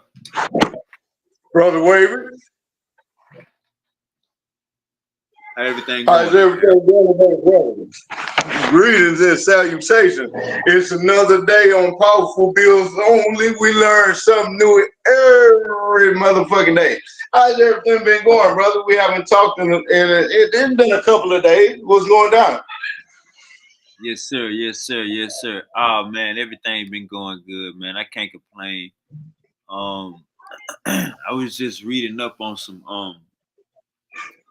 manuscript papyrus that came before the Bible, but was saying stuff like honor your mother and your father and stuff like that in it. You know what I'm saying? That we had in Africa. I was basically just showing, you know what I'm saying, some parallels that man, we was pretty deep in our thought processing.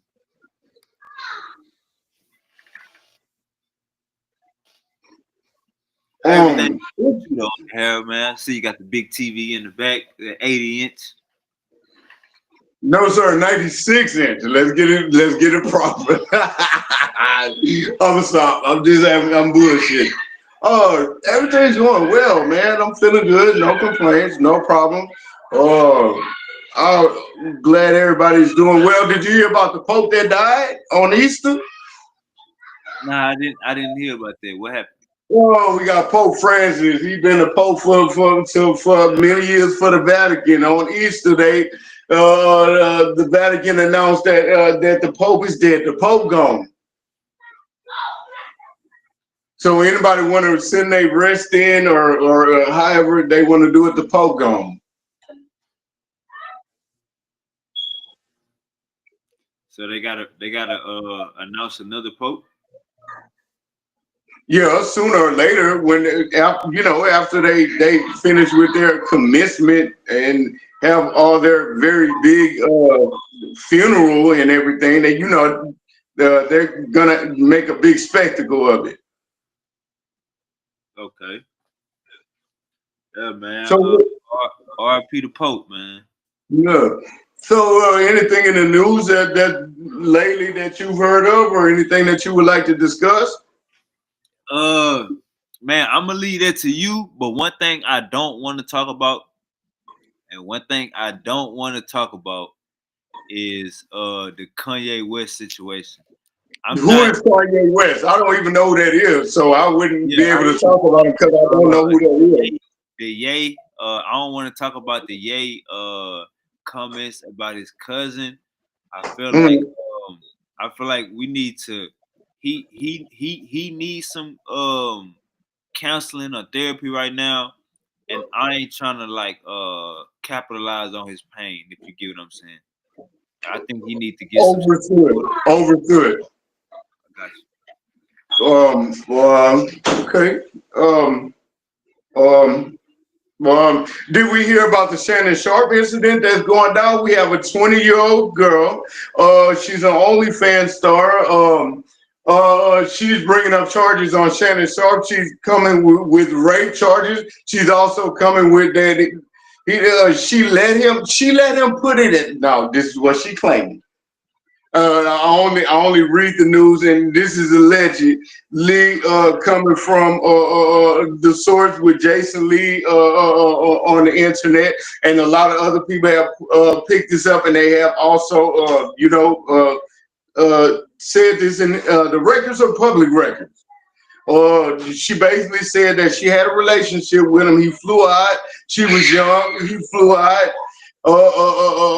They was doing it, but then he got too rough with her. He got too rough with her, and she stayed in a relationship with him for 5 years, but then it got too rough. She couldn't take it no more, and she sued him for $50 million. Now I want to see how you feel about that because it got too rough. Um, This I is seen, new. We have to report it. This is new. These are public records. I seen Shannon Sharp's response. I seen his lawyer's response to what he Yeah, said, and I seen yeah. Shannon Sharp's post. I think it's a money shakedown. I don't believe it. He showed text message of her saying, like, put it. I want you to give me that big black something. Give me a big black baby or something like. She was Right. telling him like, I want a big Right. black baby. I want you to Mm, big. She was saying crazy. What they had a freaky. Shout out Uncle Shannon Sharp. They had a freaky relationship. You can't judge people by what they're doing in their beds. That's why I think Diddy. That's why I even think Diddy should be home right now. You can't judge people for what they're doing in their beds. But I think it's a shakedown, and all our powerful black men, all our powerful black men, once you get a little bit of clout, man, it's like we gotta have cameras around us. We gotta have cameras in every room. We need agreed. like we gotta stay with a family member or something, bro, because this shit is wicked out here, bro. Like Mm. it's like I gotta it's like not you, your woman, Stop screaming. Excuse me. Stop you screaming in here. Damn it. have Excuse me, brother. Excuse me one time. If y'all don't stop screaming in here, it's all like right, go ahead. you gotta have chaperones or something, man. The way the times we in, you need a chaperone just to not get jammed up. And it's like the casual, it be the casual encounters. You feel me? It be the like the not your gal or your baby mama or your wife cause saying these type of wild things. It's always like somebody trying to get some clout that you knowing you blessing they game. They not gonna help you. You just get some pussy. These hoes, they want to come up. Then you not about to text my phone saying I want a big black baby. You not about to see. Look, that right there is why I don't like fucking with white girls and other races, other race of women like that. Because you're not about to text my phone saying, give me a big black baby. Like, bro, I'm blocking you. I'm blocking you. You're not texting me saying, give me a big black nothing, give me a black something. The minute you start talking like that, you looking at me like an item. You trying to itemize me. Bitch, I'm not an item. I got a heartbeat and I got goddamn common sense and a brain. So once you saying give me a big black, I'm turned off.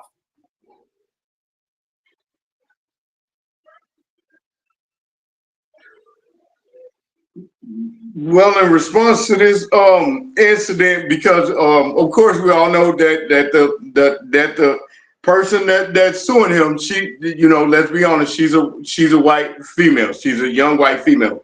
We have rappers like Boosie. We have a host of rappers now have started a hashtag No More Snow Bunnies.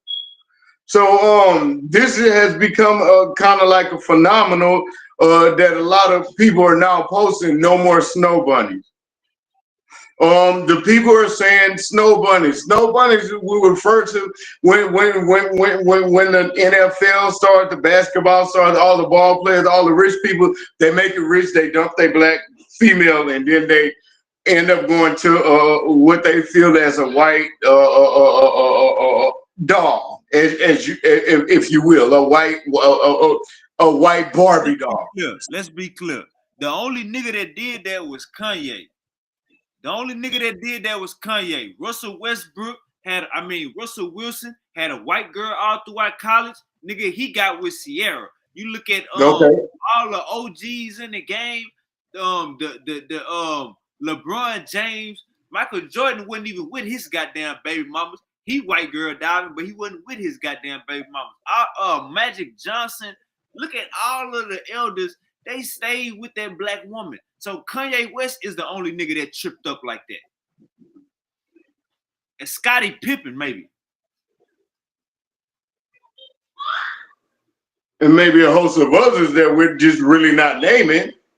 I mean, if you can name them to me, a nigga that had a black girl, then switched to a white girl and glowed up. Even if you look at Michael B. Jordan, not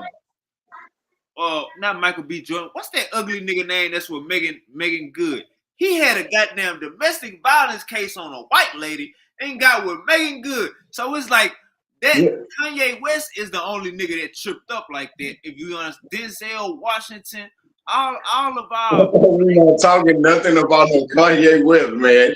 We need to cover this story on Kanye West. If you want to keep bringing up Kanye West, then let's not bring up Kanye West no more. That's not our business. That's not our It's business. not. But he made it public. That's between him, his mama, and his cousin. But anytime you post it, hey, look, if you see somebody got mental health, don't play with it. It's that simple. But anytime, if you see somebody got mental health, we can't play with it. No, we can't play with it, but we can report the news because if you put your business, we don't play with it. No, okay. Now, if you choose not to do it up on your channel and on your platform, that's understood. I clearly understand. But however, in a point in time, okay, we report the news. We report worldly things that's going on up over here. If you report something, if you say something from yo, you know what I'm saying? That's coming from you. Have you ever heard? Have you ever heard have a right to speak? I do. Hold up. Have you ever heard me report? How you gonna hold up? Slow down. You said I did. I didn't say you did. Who said you did? Let's answer this question. Have you ever heard me report on anybody that got mental health issues without saying that they need help? Kanye needs help, but then sometimes I think if it's news, then sometimes things could be talked about. Now, if people don't choose to talk about the situation, that's fine. But then, however, if it's the news because that's what he posted. That shouldn't make it the news. That should be a cry out for help. Everything newsworthy, like everything. Like if you see, when we see Kodak Black in the middle of the street, look like he on Flocka, tripping, you think I'm gonna report that? Well, if we're not gonna report, Kodak Black is one of my favorite young. Okay, if we're not gonna report that one, let's also report that Kodak Black in the news. It said he paid like at least 200 people's rent that was still behind. So if we don't report the good. Harold, I said that last show. You late. What I'm saying is, how am I late when I'm just reading? This is what I'm saying. We're not about to kick a black brother when he down. If we see a black brother, how am I kicking him down when I just said he paid 200? Uncle Harold, you gotta listen. What you talking about? We said that already last week. I know, but what you doing? Maybe you wasn't on the show. Maybe you. But what you doing? But what you? Maybe you wasn't here. Maybe you wasn't here. Okay. Maybe you don't watch these shows back to back. But you cutting me off. You know that we worldwide. Maybe you don't know that we worldwide. Listen up, Harold. We talked about Kodak Black. We'll make a vote for later. Okay. Back to back for his old hood. We talked about that already, Uncle Harold. What I'm saying, this is what I brought to you. Stay focused. Don't run from me. Stay focused. Do you think I'm gonna talk about how Kodak Black was in the street on drugs? Or have we talked about it? We haven't talked about that. But what have I talked about? What have I talked about? I'm not talking about Kodak Black. I'm not talking about you, Uncle Harold. I said have we. We haven't, because we're not about to kick a brother while he down. We see Kanye West having mental issues. Hey, go get your help. Go get you some help. He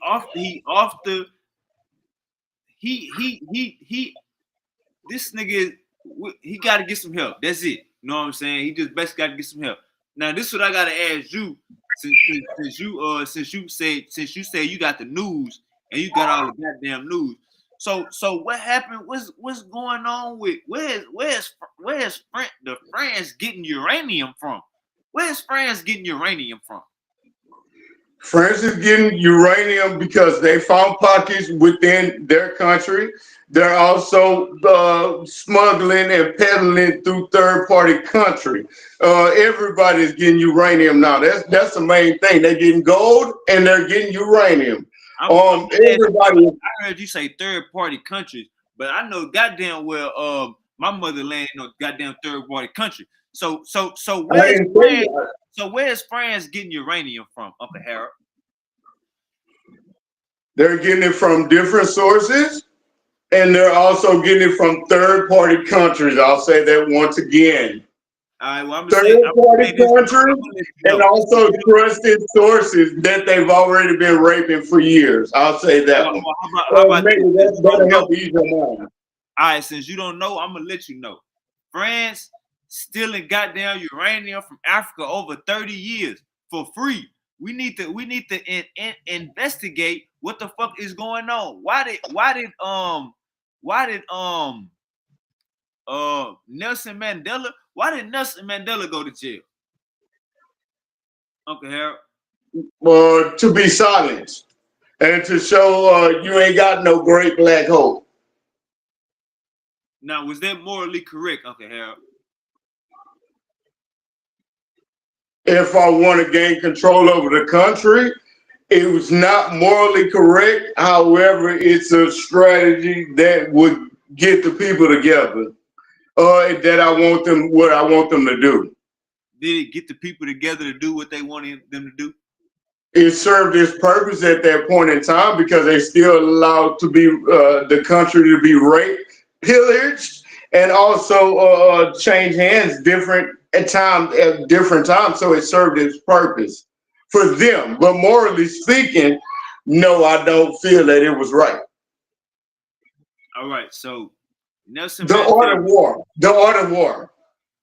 Nelson Mandela want his people to have a voice, his people to be recognized, his people to be treated fairly, get imprisoned for 27 years for nothing.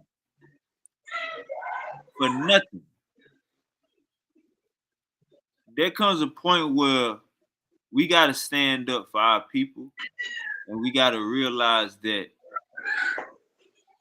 a lot of African leaders are compromised, but that don't mean all of them are compromised, or that don't mean we should stop thinking of a bigger understanding or a bigger picture. I think we gotta create the narrative. We gotta create the motherfucking narrative over here, and the narrative is we standing without we fighting the police every day.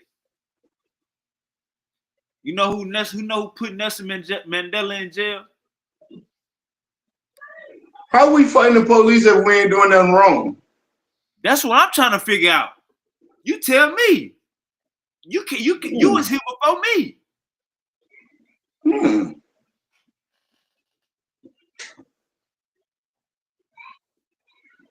You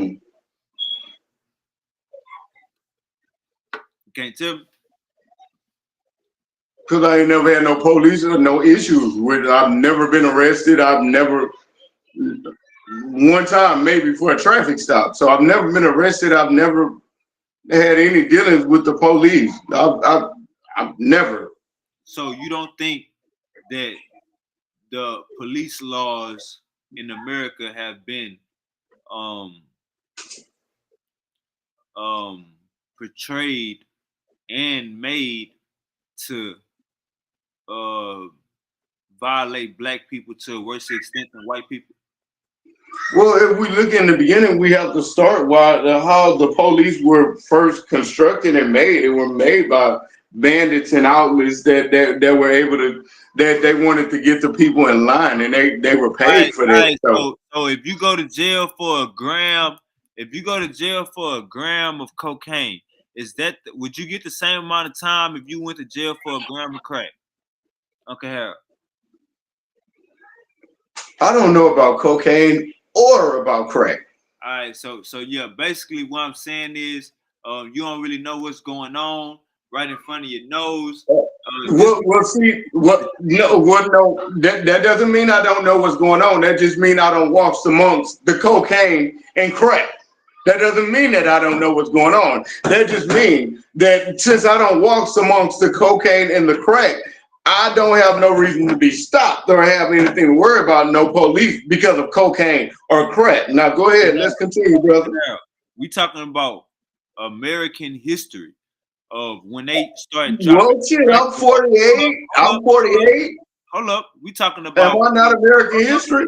Hold up. We talking about the 80s and the 90s in the crack era when they had them crazy crack laws. Still to this day, if you get caught, if you get caught with cocaine, it ain't the same if you get caught with crack. You should have said, yeah, of course.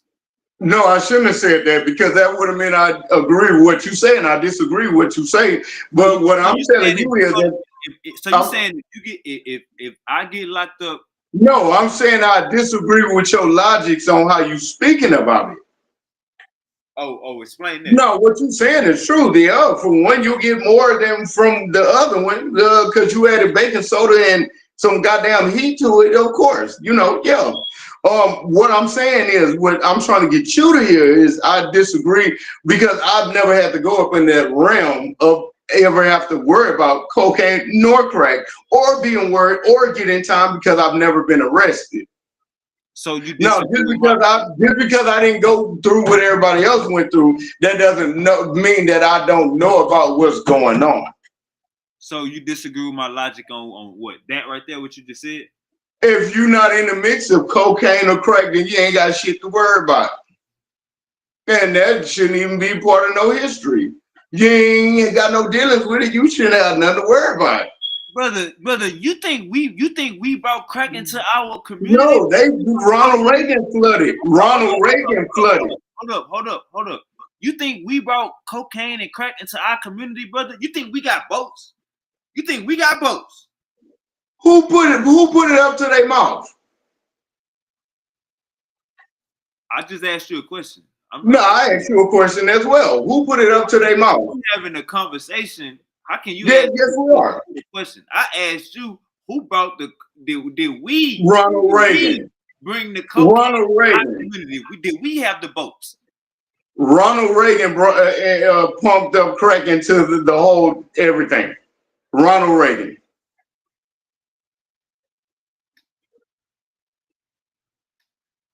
All right, your logic is if we ain't. My logic is the truth. Your logic is you ain't got nothing to do with it, therefore you don't see our people getting affected by it. I got you. No, you can't put that narrative on me because I didn't say that. Go ahead. I said I'm in the percentile that hasn't have to deal with that. I'm in the percentiles of African American black niggas that haven't ever have to deal with stuff like that. No, one of my reasons, only one, I don't dibble and dabble with crack or cocaine, so I don't have that to worry about. I don't have to worry about getting this much time because I got this time. That's you speaking for yourself. We talking about but that's what we our people. We're not talking about you. You saying you never. You think I'm the only one? You the only one. You the only nigga I know that never been to jail. Nigga, you an anomaly. The hell? You the only nigga I know. Never been to jail. You the only nigga I know. They be breathing on our goddamn race. And you act like it's not true because it ain't happened to you. Cut it out, Uncle Harold. Everybody ain't a chef. Some people go to the block. Some people go hit licks. Some people go hit ATMs. Some people steal catalytic converters. Some people steal cars to go hit a lick across the other town. Okay, Harold, you want to know the wage gap, the wage difference? remember 10 years ago, 15 years ago, it was a middle class. What a middle class hit right now, Uncle Harold? You looking at them. You a goddamn lie. We ain't no goddamn middle class, Uncle Harold. I'm not middle class. You got a house? You think an apartment is middle class? Nigga, is you No, high? I own property. I own land. I own land. I own 6 acres that's been paid for. Uncle Harold, we're not trying to hear about no inheritance. No, I pay for it myself. I own land. Wait a minute. Once my girls graduate and go to college, I can go live on my own land. I only pay $200 a year for my land. I own land. I'm a landowner. Wait a minute. What do you mean? Uncle Harold, you keep talking about yourself. Like, understand, brother. But you was like, hold up. I'm letting you know that nigga, you speaking for yourself. You're not speaking for black people.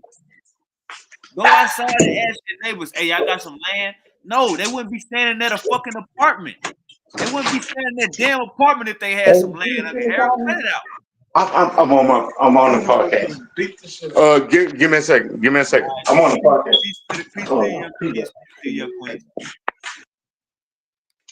Mute your mic, Uncle Harold. Mute your mic, Uncle Harold. I'm good. Go ahead. All right, Silky, what's up with it? Man, feeling good, feeling great. Shout out to that boy Harold, man. Props to the #1 litigator, lawyer, and all of down south, all of America right now. Major props to that man right there. Major props to Harold, man. Major props. Bantu, Uncle Shaka, what's goody? JJ 7000, what's goody? Uncle La, what's goody? Yeah, man, I'm telling this nigga the middle class is dead. Nigga, you think you got an apartment and you in the middle class? Nigga, middle class is dead. Apartment and land. Uncle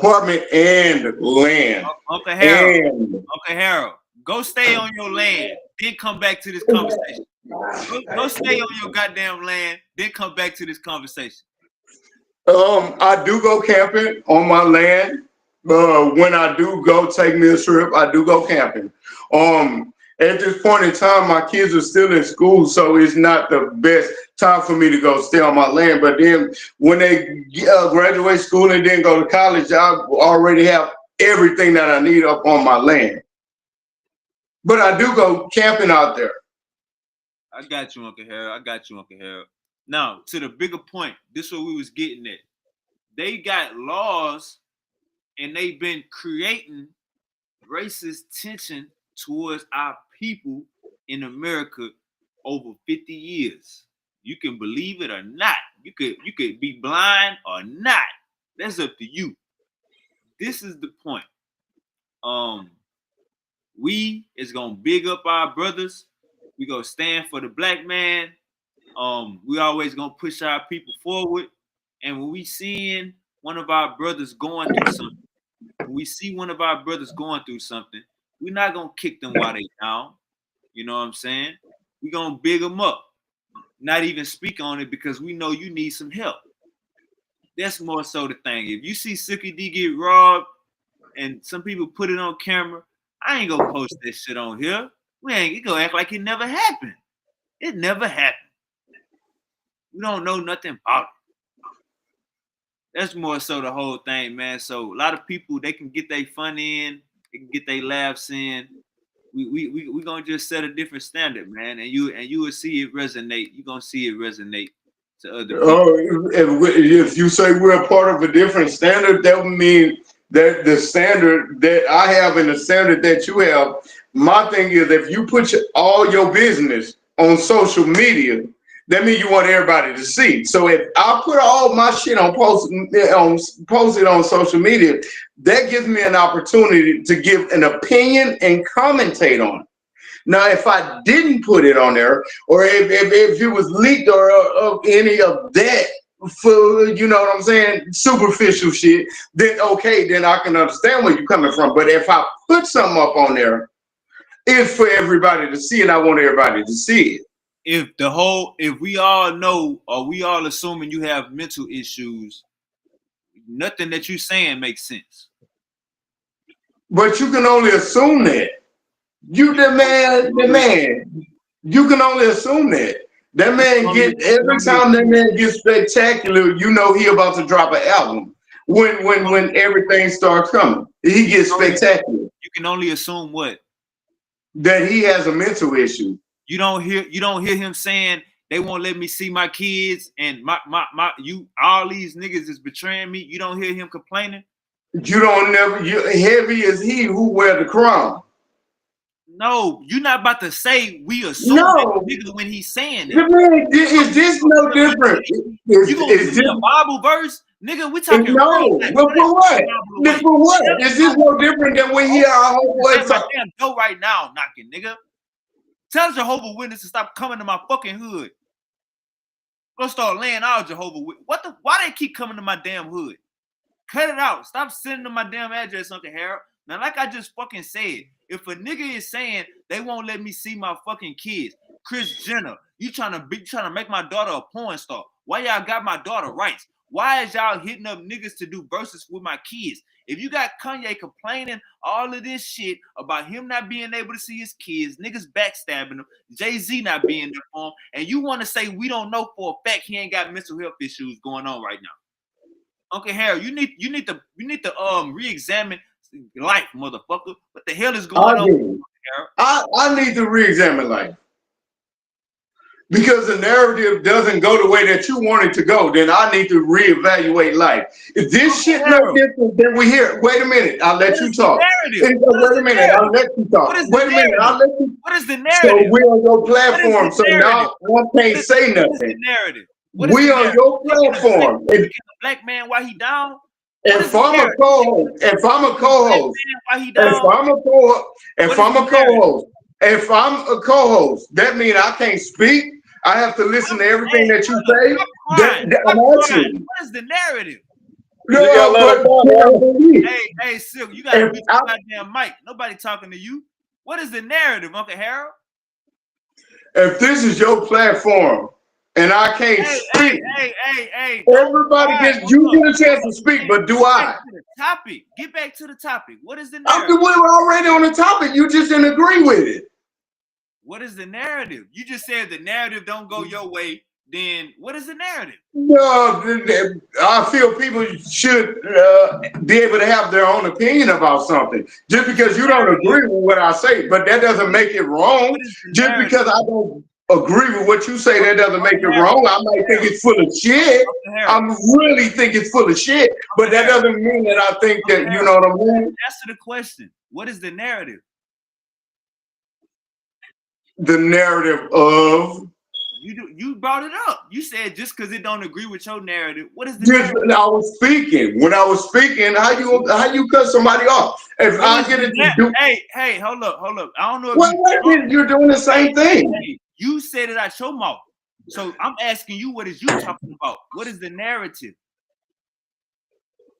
The narrative is I got to agree with what you say, and sometimes I don't agree with what you say. Respectfully. No, this is your platform, and this is everything that's on you. But I shouldn't be able to be silent or be made look like I'm motherfucking dumb just because I'm speaking and disagreeing with what you say. How are you speaking or disagreeing? I just told you how I feel. I just told you how I feel. You want to go further? I just told you how I feel. I just told you how I feel. You want to go further?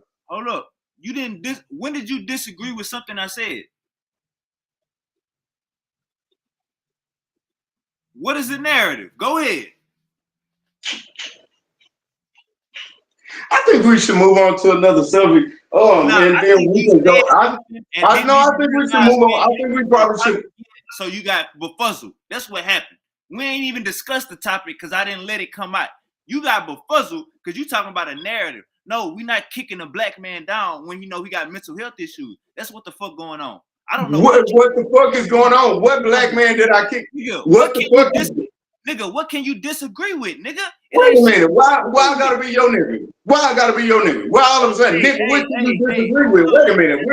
We're more respectful than that, I thought. Harold, we call that crying. Hold up. Now, like I said, we ain't kicking a black king while he motherfucking down.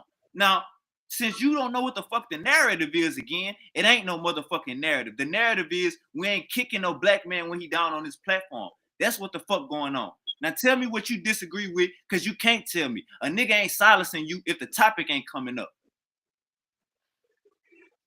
What I disagree with is on how you said it and how you felt about the situation and how you try to strong arm me from saying what the fuck I wanted to say. I do feel that being a co-host on Powerful Bills Only, I should be able to say, okay, well, goddamn, I can't even say it. I can't say it. You look. You brought Well, up I a do narrative. wonderful. Hold up. You brought up a narrative and you saying you getting silenced. Say what you wanted to say at first. But I was trying to, and you keep cutting me off.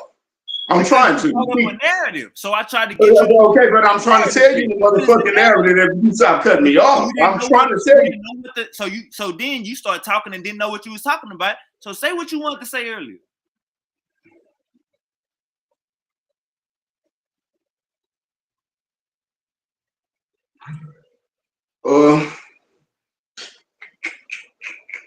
Alright, I'm gonna bring you back to earth. No, you couldn't bring me back to earth because I'm already playing it. I'm already playing it fully on earth. You can never possibly. You can't bring me back to earth. Wait a minute. Wait a motherfucking minute. You can't bring me back to no mother. All right, hold on. You acting drunk. You was just clicking your tongue like a Jehovah Witnesses at the door. You was clicking your tongue like Jehovah Witnesses do at the door. That ain't what I asked you. Now let's get back to on topic since you forgot what was going on. I said Kanye West is having mental issues. You don't hear him complaining about his kids. You don't hear him complaining about his friends. You don't hear him complaining about his parents-in-laws. Now you could not respond to that. Is my mic not muted?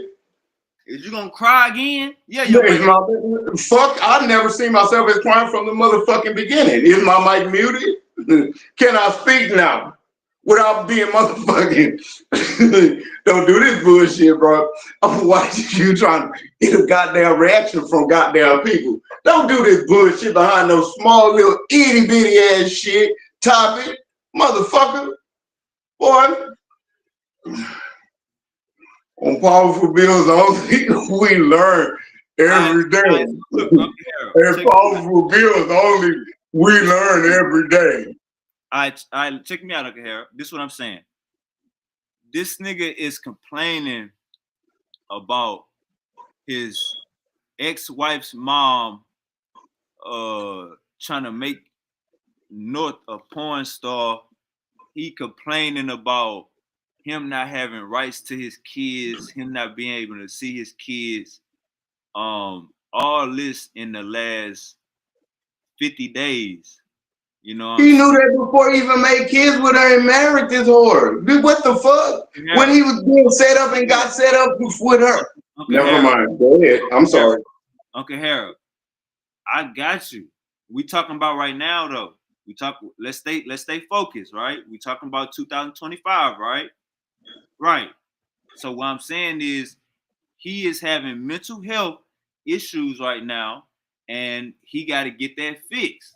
That's just the bottom line of it. So you give a nigga with $1 million, well, you give a nigga with mental health issues a whole lot of money.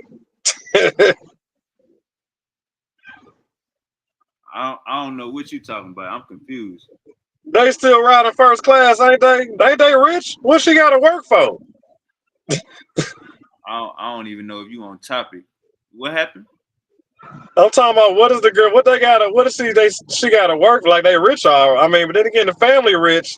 Yeah, he knew what he was. He said, yeah. Why everybody else ran from the family? He wanted to get into the family. I don't think you on topic, but I think that's you. That's basically what Uncle Harold was saying earlier. But y'all can have that conversation about how he should have never picked Kim. That ain't the conversation I was having. I didn't say he shouldn't have never picked Kim. I said he knew what he was getting into from the beginning. Right. So y'all basically saying he should have never picked Kim, which ain't got nothing to do with it. You can't put that them two. It don't got nothing to do with 2025. When he do all that whining, he making black people, it look weak. They don't want to see no grown man whining and crying. He need to take care of his business. There's a million things he could do. He got $1 million. Ain't nothing that ain't in his grasp, right? He can conquer, sell 1 million records, do all these incredible things.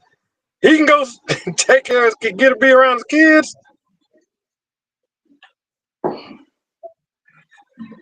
or stocking. You know what I'm saying? Well, I mean, he got the at least he got the money to stock. Shoot, he can.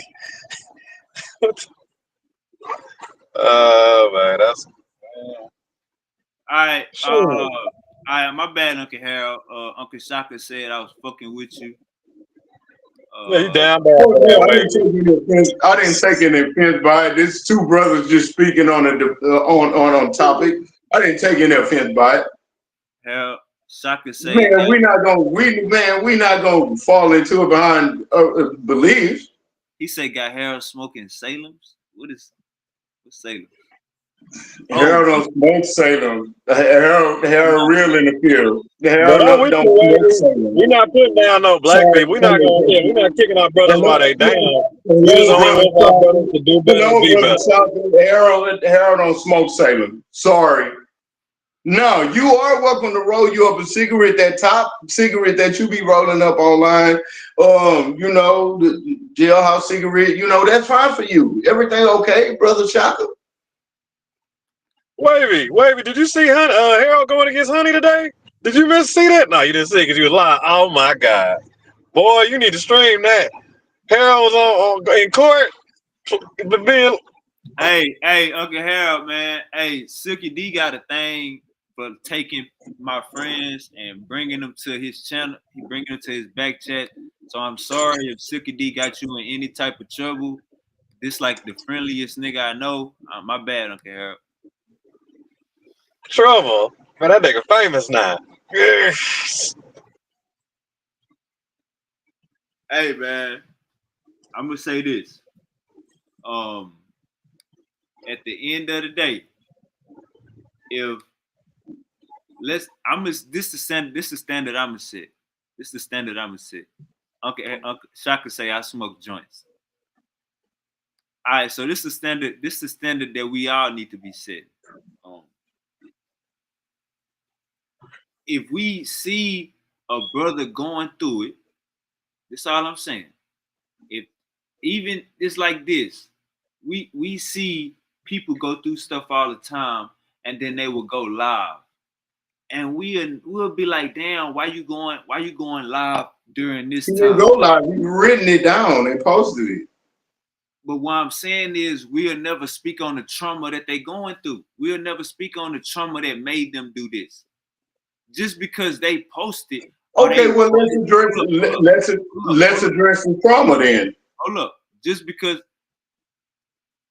I said the only person that could address his trauma is him, his mama, and his cousin. You ain't got shit to nigga, you wait in Houston. You ain't got shit to do with it. But he put it out there on social media, So since they got videos of Kodak Black drugged up in the street, that means we need to talk about it. no, I think about Kodak Black. We should talk about the segment where he paid $200, 200 people's rent that were about to get evicted. That's what I think we should talk about Kodak Black. We talked about that last show. Maybe you was Okay, gone. then that's where I'm at with it. Maybe you was busy. We talked about that last week. Nice. You probably was busy or something. You probably Moving forward, moving along, jerk. Moving along. Such a motherfucking jerk. you got to do better, Uncle Harold. Everything. Hey, do better. Who's going on about your bullshit? You start that shit. Nah, I gotta do better. Do better. Whose eyesight? Yours. This ain't Wendy Williams or TMZ. We ain't breaking no goddamn news and breaking no goddamn. It's in the news. We reporting the news. Then just say you don't want to get commentary on what's going on in everyday life. You got some African news? You got some news about Zimbabwe? You got some news about Kenya and Nigeria? I do have news about the African Queen Mother. I forgot what that country is, but it was news that she said now Americans are required to have visas to enter her country. No longer passport, but visas. Visas are international as opposed to passports are American. All right, Uncle Harold, say that one more time. Due to the recent tariff increase in Africa of who was it? Zimbabwe, some Zambula, one of the African countries, the Queen Mother, because she's a female woman president of that country of Africa. She now imposed that now anyone from America coming there has to now have a visa instead of a passport. Passport is American, visa is international. Due to the tariff that Donald Trump has infracted on them. All right, so a visa costs more, right? Of course. So that's a good thing or a bad thing? It's a tit for tat thing. I would assume. So she basically on some shit like, y'all need to be. Y'all can't get no more damn uranium. Okay. Y'all can't get no more motherfucking uranium that you spoke about earlier, sir. See, you was wondering where the people got the uranium from. You see now. I tried to tell you. See. I got you, Uncle Harold. Now let me ask you this question and be honest with me, Uncle Harold. Okay. Have you started drinking yet? I'll answer your question if you answer my question. All right, go ahead. Have you started smoking yet? Yes, sir. Then yes, I have. All right. They asking in the chat, what are you drinking tonight? What you tell them they mama? Huh? Tell them they mama. We not fit to make this no motherfucking every time you see motherfucking Uncle Harold, bitch. All of a sudden you want to holler about he drunk, bitch. I'm drinking your mama, oh. No, don't fuck with me. The fuck? Yeah, man, I still haven't came down from way before I was ready to cuss his motherfucking ass out. So now somebody open up the goddamn door. Bitch, I'm drinking your mama, bitch. Okay, hell, they just trying to get a recommendation. No, they ain't just trying to get a motherfucking thing. Motherfuck them. You ain't fit to be looking at y'all. Harold the drunk. Oh, Harold the drunk. Bitch, I'm drinking your mama, bitch. Fuck with me. Wait a minute.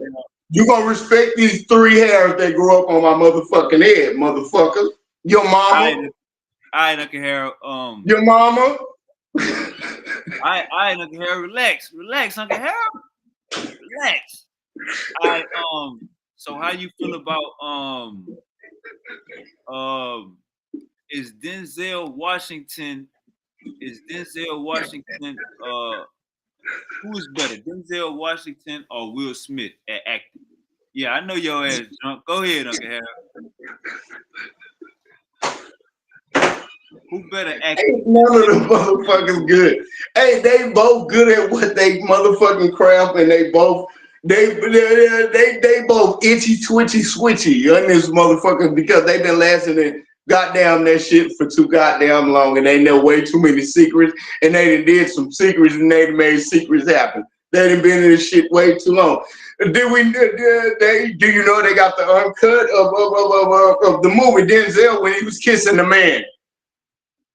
Do you know? And they said they took it up out. Did we see 6 degrees of separation with Will Smith when he first started his shit and got his shit? When then end up his manager, end up being Ben, whatever the fuck his name was. Did you not know everything else that happened? So they not credible, and they don't come speak. What I would have to do is give praise to goddamn Terrence and goddamn Howard. He say, yeah, nigga, I'm light-skinned here. Yeah, nigga, I got a pretty motherfucking out. I'm not fit to let you all take shit. I'll step the fuck back and become a goddamn scientist before I have to bow down to any one of you motherfuckers. And he said 1 + 1 is 3. They canceled him. Of course they canceled him. But he's still standing on 1 + 1 is 3 and the goddamn the world gives us our energy. So shout out to goddamn Terrence Howard for standing by what he said. He said, nigga, you ain't taking shit. Go ahead. So you basically saying Will Smith and Denzel Washington compromise. To get a goddamn Oscar, you gotta suck an Oscar. Man, what they teach you that Jehovah's Witness class? No, hell no. The people in Hollywood then told it. To get an Oscar, you gotta suck an Oscar. Who got Oscars? What? They told it. They been told that shit about the ritualistic shit that go on and the motherfucking demonic shit that go on. They been told that. To get an Oscar, you gotta suck a fucking Oscar. Who got Oscars? Goddamn. Woo! Moving right along. Yeah. Right along. All right, so they got this let me pull it up. This thing in California, where this man named, hold up.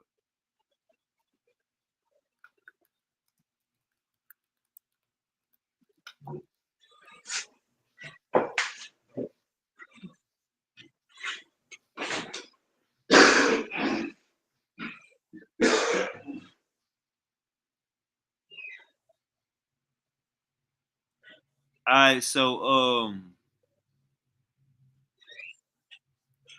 they got the man named what?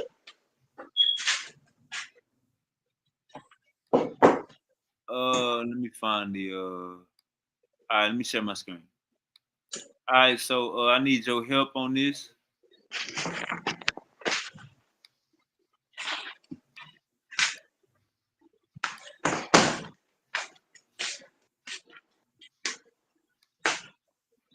All right. Big U, alleged Los Angeles gang leader, pleads not guilty. Okay. All He's right. supposed to. All right, hold up. It says an alleged longtime LA gang leader, known as Big U, pleaded not guilty in downtown courthouse today to charges contained in a 43-count indictment, federal indictment, including racketeering, fraud, extortion, and embezzlement. Uncle Harold, have you ever been extorted? Extorted? What the fuck would they extort me for? How would they? How could they begin that process of extorting me? I'm not extortable for number one. And number two, I wouldn't put myself in a predicament to be extorted. That's dumb. So you never been extorted before? Hell no. If I'm the type of person you try to extort me, I'm gonna say, tell it. Tell it. God damn it. Tell it. All right, have you ever been kidnapped? Have you? I'm asking a question, man. No, I'm asking you a question. That's weird shit. That's weird shit. Oh, fuck, kidnap. All right, I serve Almighty Jehovah. Good kidnap, boy. Have you ever been none of it. Have somebody I ain't a part of me too. I'm a part of not me. All right. So that ain't got nothing to do with you, right? Not me. I wish a motherfucker would. I thought Jehovah's 60s was rolling. I thought Jehovah Crips was rolling 60s. Shit. Hey. No. I was born in 77, so that don't have nothing to do with me. All right. Well, what about you? Let's talk about you. Let's talk about you. No, let's talk. No. Oh look, no, Uncle Harold, I ain't now look. How old are you, Uncle Harold? No, well, we'll get to that in a little bit. We'll get to that in a little bit. I'm making my case. How old are you, Uncle Harold? No, we're not in trial. So let me ask you this one. Harold, do you see what's on the screen? Do you? Huh? I do. Yeah, I do. Yeah. That's nice. How old are you? No, that's a nice screen that you have right there. No, let's get on with the story. All right, so look, I'm gonna tell you how old. Let's move along. I'm gonna tell you how old you is, and it's in this article.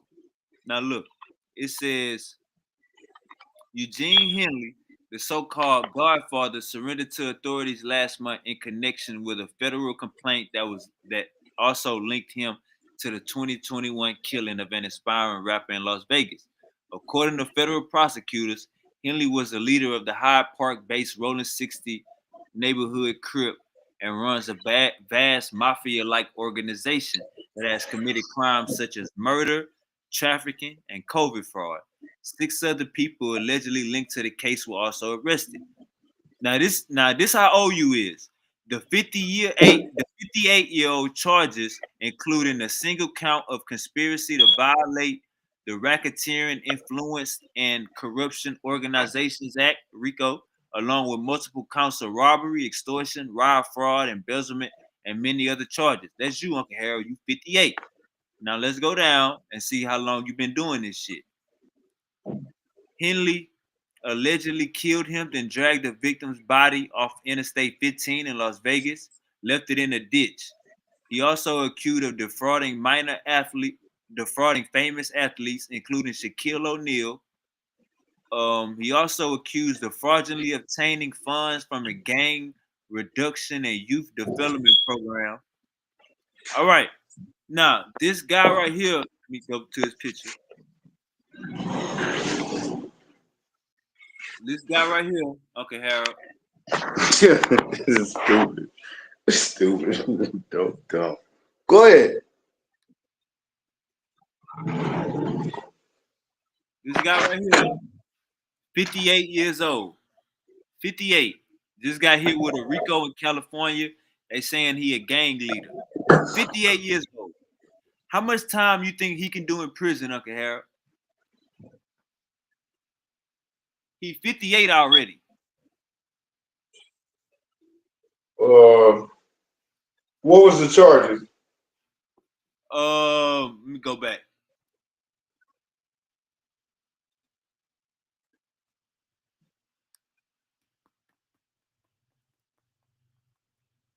Fraud, robbery, extortion, tax evasion, embezzlement, and conspiracy. He alleged murder of an aspiring rapper. God damn. Okay. He's 58 right How now. much time was he given? He's 58 right now. How much time you think he can do? How much time was he given? I just can't. He just pleaded not guilty today. It just started. Oh. He just got picked up last month. At the maximum, I would say no more than 40. You think him at 58 could do 40 years? People can live up to 90, 80, and 70 type ass shit. Come on, Uncle Harold. Well, let me ask you this question. Say, for instance, you 58 and you being charged and they ready to sentence you. How much years you think you could do? If I'm 58, probably by like 2 to 5. with all them charges. For all them charges, that's why I was asking you. No, but I'm asking you now. Now you asking me what I can do or what I'm gonna get? It sounds like you asking me what I'm gonna get. No, how many more years you think you could do if you 58 and then you get charged with all them charges and you get found guilty? How much more time do you think you have left before you? It ain't about how much more time because it ain't no time been given yet, Uncle Harold. That's why I say I think you trying to ask how much time you think he gonna get. And your question to me was? How much time you think he can do looking at him at 58 years old? Not all that extra. And not all that extra you added at the end. Looking at this picture, 58. Looking at this picture, he 58. How much time you think he can do? And your drunk ass said 40 years. Your drunk ass said 40 years.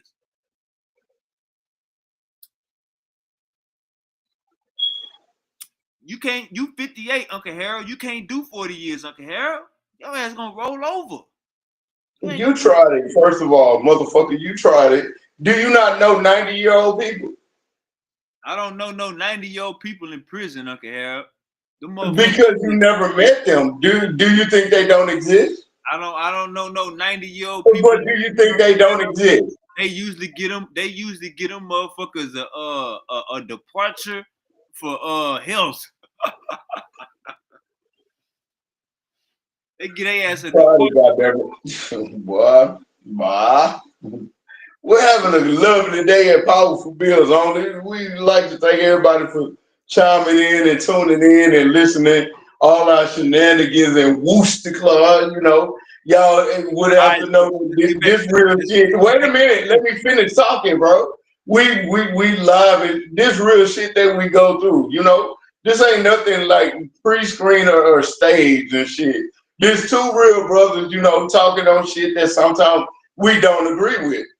You know, if I go hard in the motherfucking paint, sooner or later he gonna have to mute my motherfucking mic just to get his shit. But then at the same point in time, I'm respectful that this is his platform, and I appreciate him for giving me a chance to be on this motherfucking platform. But meet me again, motherfucker. Go ahead, bro. All right, so back to the question: how old you is, Uncle Harold? Man, you fuck. All right. So hold up. Are you old? I'm 48. I'm 48. April 25th, 1977. So you're not 58. No. Man, so you saying you not? Hold on. Let me show you this picture because you want to act. Now you want to act like you ain't your real age. Hold on. Let me show you. Nigga, I just read your ass in the article. All right, look. Is this look. Look. I was trying to hide it. I didn't think that you would reveal this story online. Why you did that? I was trying to hide it. Yes, I was a big back motherfucker. Yes. I love pork chop. I love pig feet. I was trying to hide it. I took all these big shots, and I lost my weight, and I don't look like that no more. Uncle Harold is Big U. Looking at it. Harold. So Uncle Harold at 58 years old. Man? God damn it. Uncle Harold, relax. Yeah. At 58 years old, how much time you think he can do? Oh, probably about 20 more years. I'll give him about 72. I have to retract that. 72. Because while he in there, he gonna lose some weight because he ain't eating all the pig feet, all the hog mug. He gonna have to get his motherfucking ass out there and work. So he gonna lose that weight. The high blood pressure and all that shit gonna kick in first. But he gonna be able to return it, restructure it, because they don't get that much to eat. All they get is like a cup of water and 2 crackers. So he gonna be able to lose the weight and get back healthy again. Let's give a shout out to our brother, because on Powerful Bills Only, we don't talk bad about nobody here. Brother Wavy said this earlier. No, ain't no all right. We only build up our brother. Hold up, we gotta hear the facts. We gotta hear the facts though. We gotta hear the facts. All right. So let me get to this YouTube video. We gotta hear the facts, Uncle Harold. Cause they say he extortion. So you cool with being, hold up, I see somebody say, great job, Harold. Thank you very kindly. I didn't know motherfucking people know me like this, bro. Go ahead. I didn't know people know me like this, bro. Go ahead. Go, man. You don't even want to talk no more. He got to be Michael Jackson all the fucking time, and I got to be the Jackson 5. Go. Go, Michael. Everybody waiting on you, Michael. All right, hold up. Since your junk ass back, here I go. Yeah, ain't nobody drunk. I'm on top of the truth. Go, bro. All right, here we go. Since your junk ass back, here I go. Let me see, where was I at? All right. However, some make bold decision and leave Chicago like so soon. All right, hold on. Let me find this video.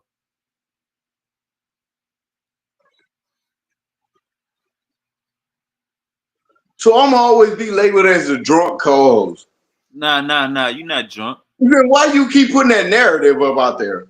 Man, somebody asked what was you drinking. Don't be putting that damn narrative out there. You always make me as a fucking drunk co-host. Then you always motherfucking keep in line and shit. But you be like, no, you're drunk. No, you're drunk. No, goddamn. Somebody asked what was you drinking. Somebody asked. There's nothing. Water, bitch. Water. Motherfucker. Don't make me as no goddamn drunk.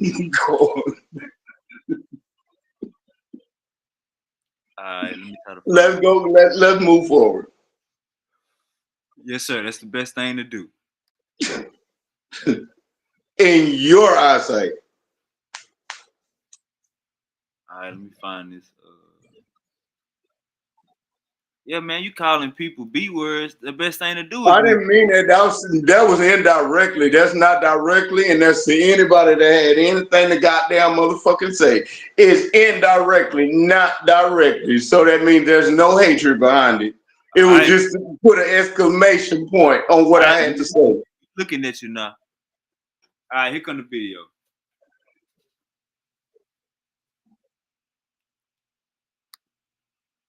Let me see.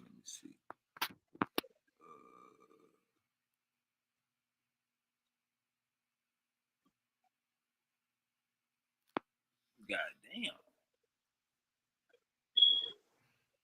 All right, so if you're 48, if you got somebody that's 48 for Uncle Harold, stupid, bro. Send the video in. Right, Uncle Harold, send the video. See what they look like.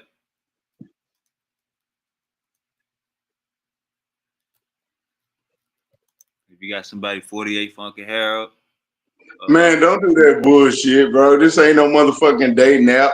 This is not a dating site, man. Moving right along. What's our next topic? We got somebody for super wavy that like to tie his dreadlocks up in a French cornrow braid, and so he can put a handkerchief on it. Hit him up. Don't do that bullshit. What's our next topic, man? I'm trying to pull up this video. You always starting shit. Stop starting shit.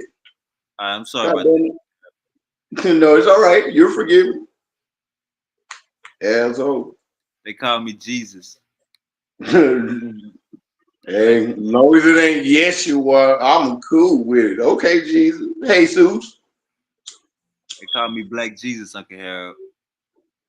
Jesus de Negro.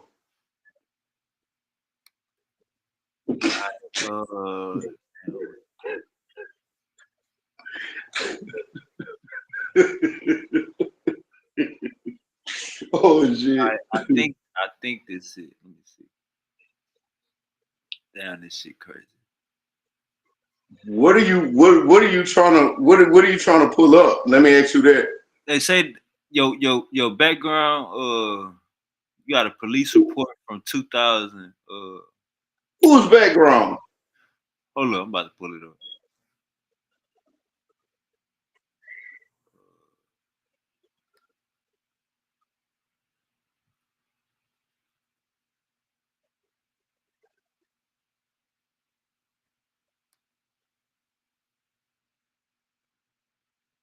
I'm almost there.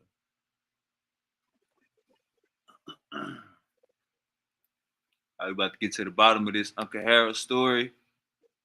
All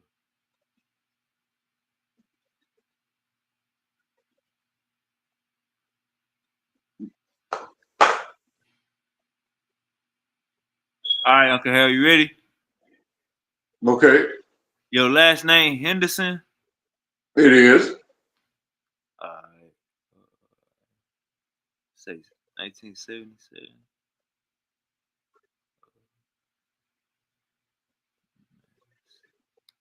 Nah, he ain't born in 1977. What the fuck? All right, here we go, gang. Share my screen. Now I want you to listen to this, Uncle Harold, and you tell me how you feel about this. Are you ready? I thought you was running a. Wait a minute. You switched this up. Hold up, listen. Wait a minute. Wait a goddamn minute. Oh, pause. Listen, Pause. Goddamn it. Pause. Uncle Harold. You doing way too motherfucking much, nigga. Pause. What the Uncle fuck? Harold. Uncle Harold, listen. What the hell? Relax. Mm. Mm. I went to Mm. sit out.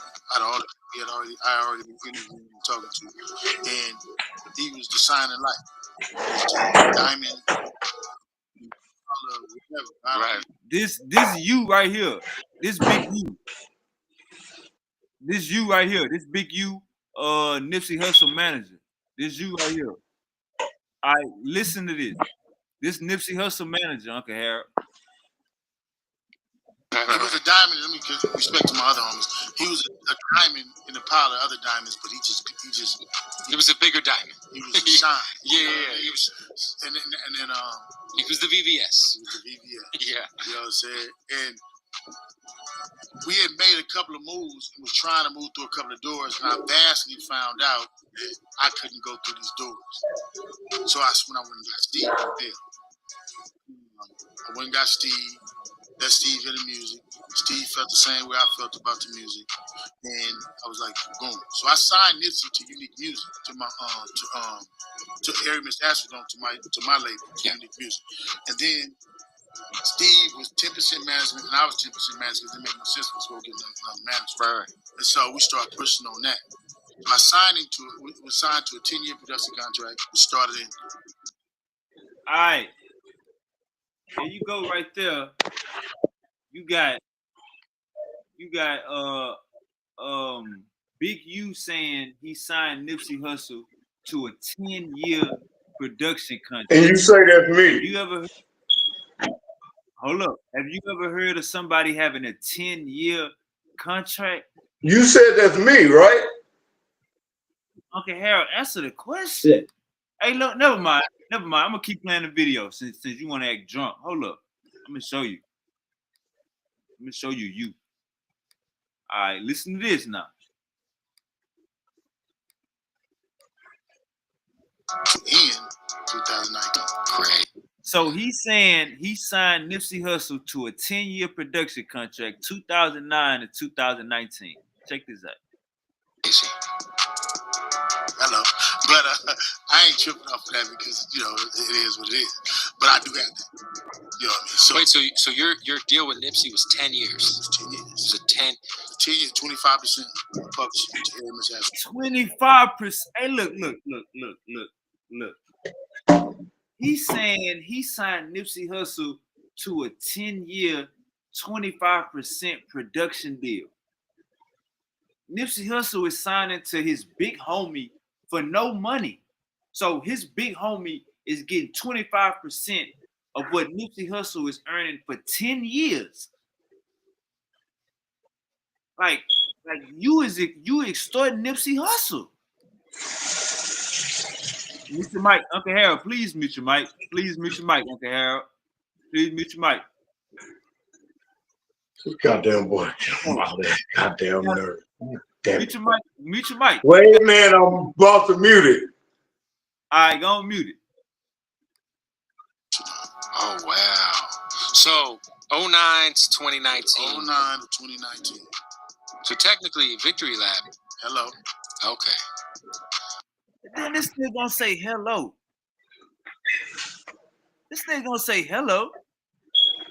Listen to this shit, y'all. Wow.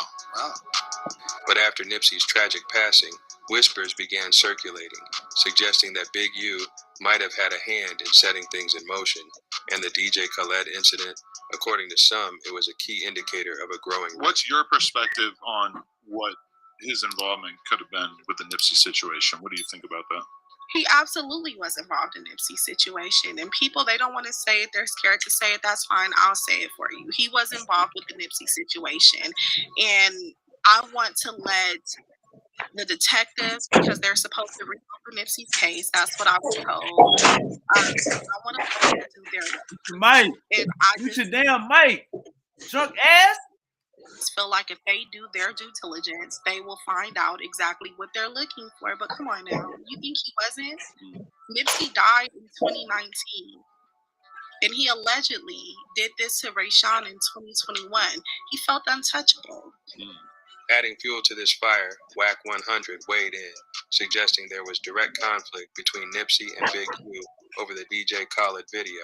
This, Big U, did you not ask me to act like your contracts were sold out to me that you had on Nipsey, and you wanted me to go attack Uncle Harold? Uncle Harold, Yep. can you mute your mic? Do you know how to do I that? can't mute it. Mute it for me, bro. Mute it for me. I can't mute it.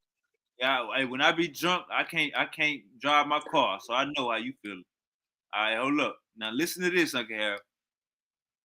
Nipsey's estate after his death for 30%. This is not going how I No, planned. that. Paul Rowe. You want me to show you my phone? No, I don't. You want to see it? No evidence is better, I think. You want to? He said when Nipsey Hussle died, Big U tried to get Whack 100 to go at Nipsey Hussle estate for 30%. Remember, he had 25% the past 10 years. Nipsey Hussle signed with this nigga for no money. Let's keep going. It sounds like extortion. See it? You want to fuck with me? Do that on Clubhouse. Okay, what I'm saying is stop questioning. Dude's a fucking liar and a fucking snake. And those that know him, they know he's a liar and a snake. Why in the fuck 30-something days after Nipsey's in the ground, you hitting this Paul Rue? You was with him. Why didn't you say, hey, homie, what's up with my 30%? Why did you act like it was all cool? Yo, whoa, everything is cool. But as soon as he died, you reached out to me about attacking his estate. The contents in my phone. Dated. The date he died, you see the date he sent it. With all details of what he wanted me to do. Signature line, Steve Lobel. Listen up. If you've been injured in a recent... God damn. I'm about to stop it. Steve Lobel, Eugene Henley, Nipsey's information, the contract, where is it tell he want to attack all that? Listen, bro, he's a piece of shit. Whack 100 painted a picture of Big U feeling like Nipsey needed his permission to bring someone like DJ Khaled into the neighborhood. All right, I'm gonna stop right there. DJ Khaled, that's a whole nother that's a whole nother goddamn scenario. All right, Uncle Harold is washing dishes. I'm gonna wait till you're done. You wanna wait till you're done, Uncle Harold? Yeah, I'm wait till you're done.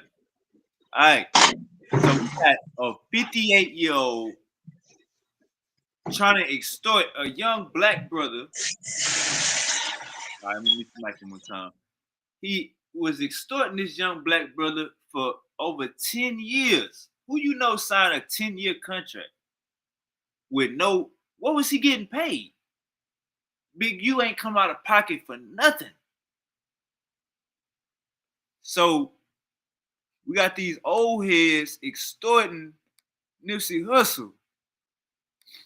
Got the old heads extorting the YNs. And this is a 10-year contract. And when he died, you tried to not get your 25%, but tried to go get 30% from the estate.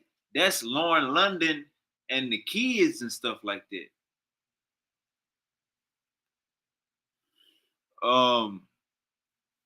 We can't be out here extorting our people. We can't be out here taking from our people. You know what I'm saying? What's right is what's right. What's righteous is what's righteous. Man, that's why I asked Uncle Harold how much time you think he can do, because he just went down for a Rico. We trying to get the from what we seeing right here, look like, man, he was extorting black brothers and black businesses. They say he extorted Shaquille O'Neal. It's a video with him and Chris Brown. Let me find that Whack 100. I mean that Big U and Chris Brown video.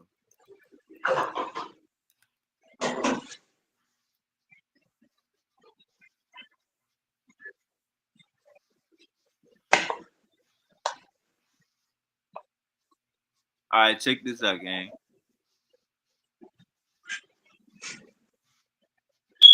Now look at Chris Brown's face, y'all. Look at Chris Brown's face.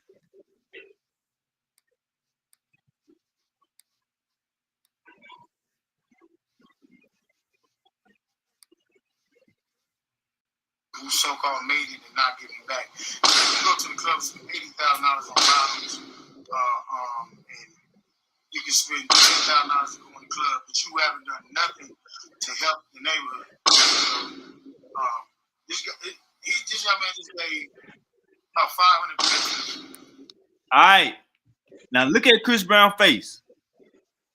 Big U said Chris Brown just donated 500 pair of tennis shoes. Uncle Harold, how much shoes cost for your daughters? How much one pair of shoes cost for your daughters, Uncle Harold?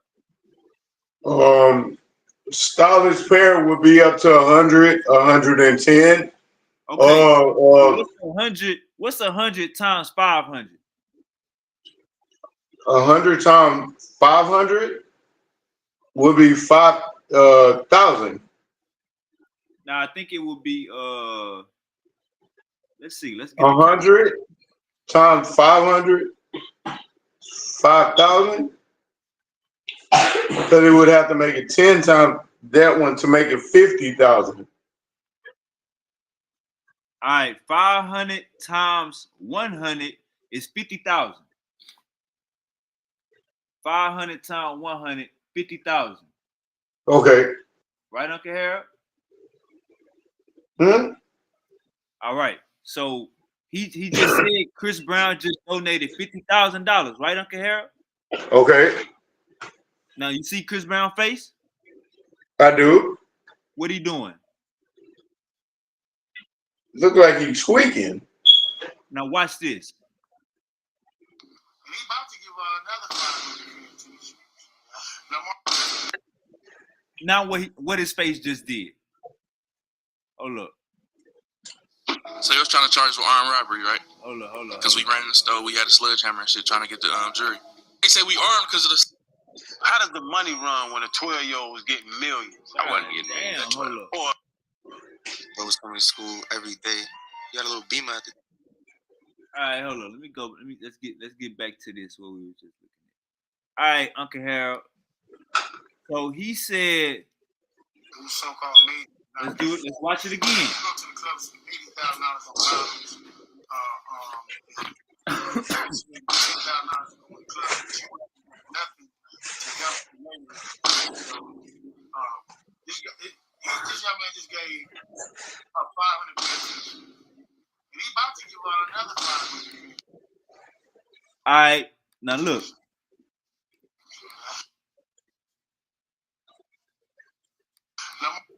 Now what that smile at now, Uncle Harold? It disappeared. He said he just donated 500 pair of tennis shoes. $50,000, right, Uncle Harold? Yes. And he said he about to Chris Brown started smiling. Then he said he about to donate another 500. And look at Chris Brown's face. So-called not giving back. You go to the club, spend $80,000 on bottles, and you can spend $10,000 to go in the club, but you haven't done nothing to help the neighborhood. This young man just gave 500 bucks, and he about to give another 500. Chris Brown ain't smiling no more. Damn. Chris Brown put his head down and started looking at the That ground. means that we had to start over new. Chris Brown put his head down and started looking at the ground. Say that again, Uncle Harold. That just means he had to start over new. Huh? I said that means he had to start over new because if he gave 50,000 plus another additional, then that means he ain't have no more because I'm pretty sure that he might have went further or could have went further, but I'm pretty sure that probably maxed out all he do. Uncle Harold, no. He going further right now. when Chris Brown put his head down and he say he about to donate another 50,000, that's went further. Chris Brown didn't know nothing about. You can see Chris Brown's face. He just donated 50,000. He's smiling. He about to donate another 50,000. He put his head down. So he went further by saying that because you could tell Chris Brown, he didn't know he about to donate another. He didn't know that shit. You about to make me donate that shit. Damn. And this dude is 58. It's 2013. 2013, he would have been 46. He's 46 years old, picking on the 20. Uncle Harold. Yes. He's 46 years old. You got to mute your mic, brother. He's 46 years old, picking on a 20-something-year-old, extorting a young black brother. Make that make sense, Uncle Harold. How we gonna follow the elders when? How we gonna? You see the gap because of shit like this, Uncle Harold. Well, you can't equate one elder for their mishaps as and compare them to everybody, because everyone, first of all, don't put themselves in the mix of fuck shit to happen, for number one. Secondly, it all goes down to character. It all goes down to morally speaking, what the fuck type person are you, and how far are you prepared to go to mess over somebody? All right. So, have you ever extorted somebody before? I don't have a need or would have any reason, so that would be a no. All right. So, why are y'all extorting? No, don't say y'all. Why are y'all extorting my peers? Don't say y'all. Answer the question, nigga. You supposed to say why are they? Don't say y'all. Answer the question, nigga. Well, I mean, phrase it to where it's a better question. Why are y'all extorting the youngsters? Why are they extorting youngsters? Answer the question, nigga. Accountability. Oh gosh, here we go again with this bullshit. Lord have mercy. I don't think I'm gonna answer that question at the point in time, because I didn't like how it was asked to me and presented to me in a respectful tone. So I think we should move along. All right, so we just seen respectfully. We just seen you on camera extorting Chris Brown on camera, and you want to tell me to move along. See, this is the issue we got with the community. Y'all want to do y'all dirt. Y'all want to do y'all dirt and act like we don't see y'all. Who's dirt? Wait, whoa. You was on camera. Big you was on camera.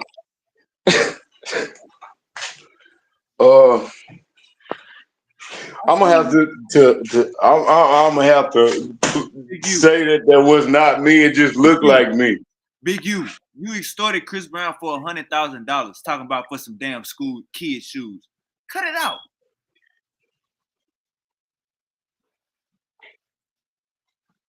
What you got to say for yourself? Are you a fucking comedian? What the fuck? Are you a fucking comedian? Did you not just watch that video? Who the? Did you not just watch that video? What I'm gonna say about this. I still keep in mind you're a youngster. I'm so much older than you. Yeah, I'm gonna still keep in mind you're a youngster. I'm so much older than you. You show so much respect. I'm so much wiser than you. We already have that understood. It's okay. But what I would keep in mind, or if you was to ask me that question, I would just really have to say it's all depend on the person. And 9 times out of 10, if people don't put themselves in a position to get extorted, then they wouldn't have any place to be extorted. Are you serious? Are you? So you saying it's the victim fault? See, that's why. Hey, look. Let me say this. You All done my just all my young niggas out there.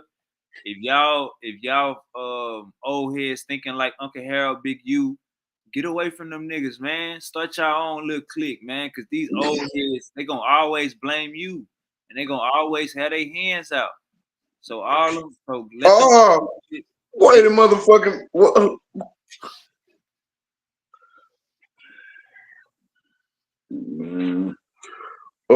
Well, I have to represent I have to represent the different and the misidentified old school cats that people want to portray that they are. I have to keep it respectful, even though it did like, wait a minute, hold up, motherfucker. But however, I calm down. So we're past that.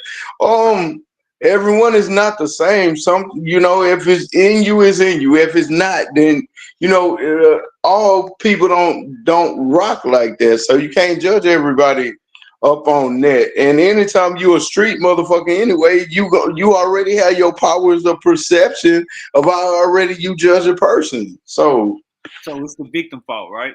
That's what I be talking about. Hey, all my young niggas, don't listen to no nigga like this. This is why we whose fault is it? It's the predator's fault. What did you do? Where did we go with a fucking predator? Uncle Harold, we just seen 2 instances of young black brothers being extorted in their 20s by 40-year-olds. Uncle Harold, what are you talking about? What is you talking about? I'm confused. You so deep up on this matter. Let's explore. How was your childhood? You're really deep up on this matter. Y'all, I'm trying to understand. No, I'm just trying to understand. All I was doing was trying to understand. Big U. All I was trying to do was understand. Hey, that's why I was trying to Big U. That's why I sent you the link, Big U.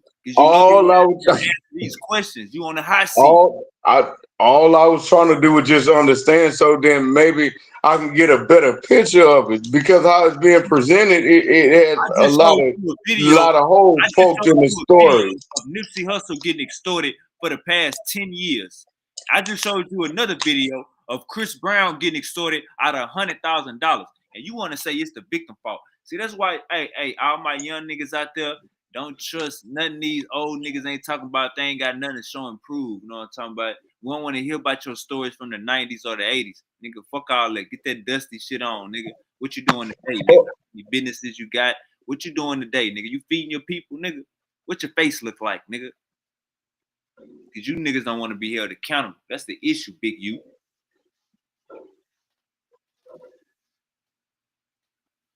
All right, we got a comment. Comment says,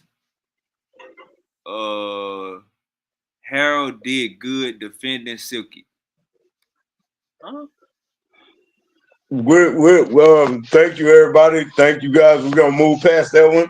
We need to address these issues at hand and this matter. We'll speak up on that on another time. I would dare not disrespect anybody's platform on that. I'll catch everybody on the flip side, but thank y'all very kindly.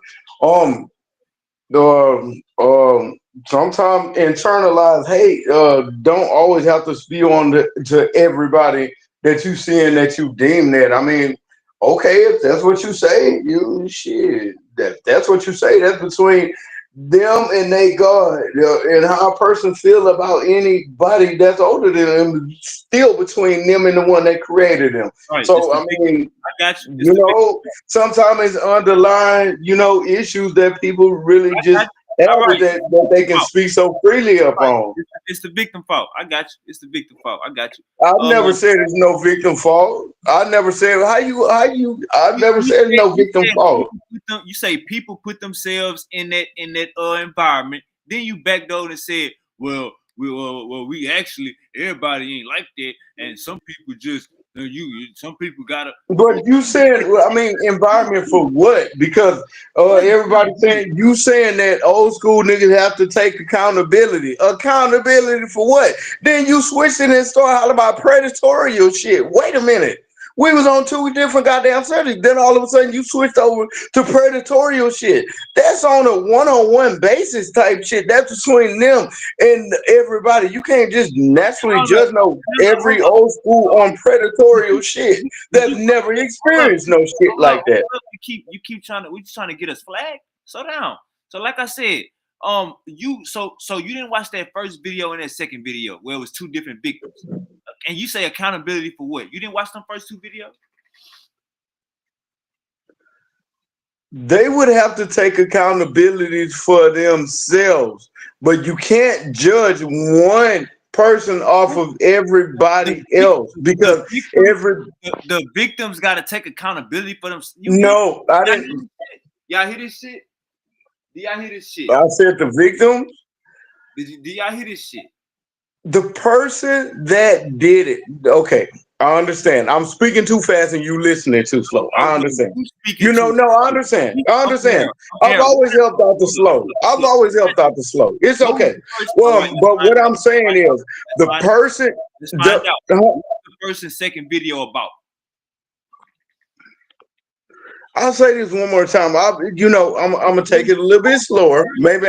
Who was the person in the first video? Who was the person in the second video? Who were the victims? Let me make my introduction first. Huh? Let me make my introduction first. Hold on, no. You saying it's the victim's fault? I'm saying who. You saying that I'm saying it's the victim's fault. Videos. What happened in the first two videos? You saying that. How you gonna tell me that when I didn't say that? You saying that. You just said it. So I'm gonna ask you again. Make sure we're on the same page. Let's get back to back to the thrust of the conversation. What happened in the first two videos? It wasn't the victim's fault. Say it again. It wasn't the victim's fault. Now I'm saying, okay, the first video. What did I show you? The first. It wasn't the victim's fault. I'm saying, who was the people that was being talked the fault of the people that wasn't the victim. All right, so the first video, it was Nipsey Hussle being extorted for 10 years by Big U. And then when he died, Big U tried to go at his estate. Now, them 10 years, he had 25%. He was getting 25% of Nipsey Hussle earnings. When he died, he tried to go and get 30% from Lauren London. He tried to go and get 30% from Lauren London. Listen, old motherfucker. Now, the second video, he extorted Chris Brown out of $100,000. You so respectful. You so respectful. The second video, because why are we going over this again? The second video, the same person, Big U, extorted Nipsey Hussle extorted Chris Brown out of $100,000. Now you tell me who is in the right, who is in the wrong, and who need to be held accountable. I gave you three names.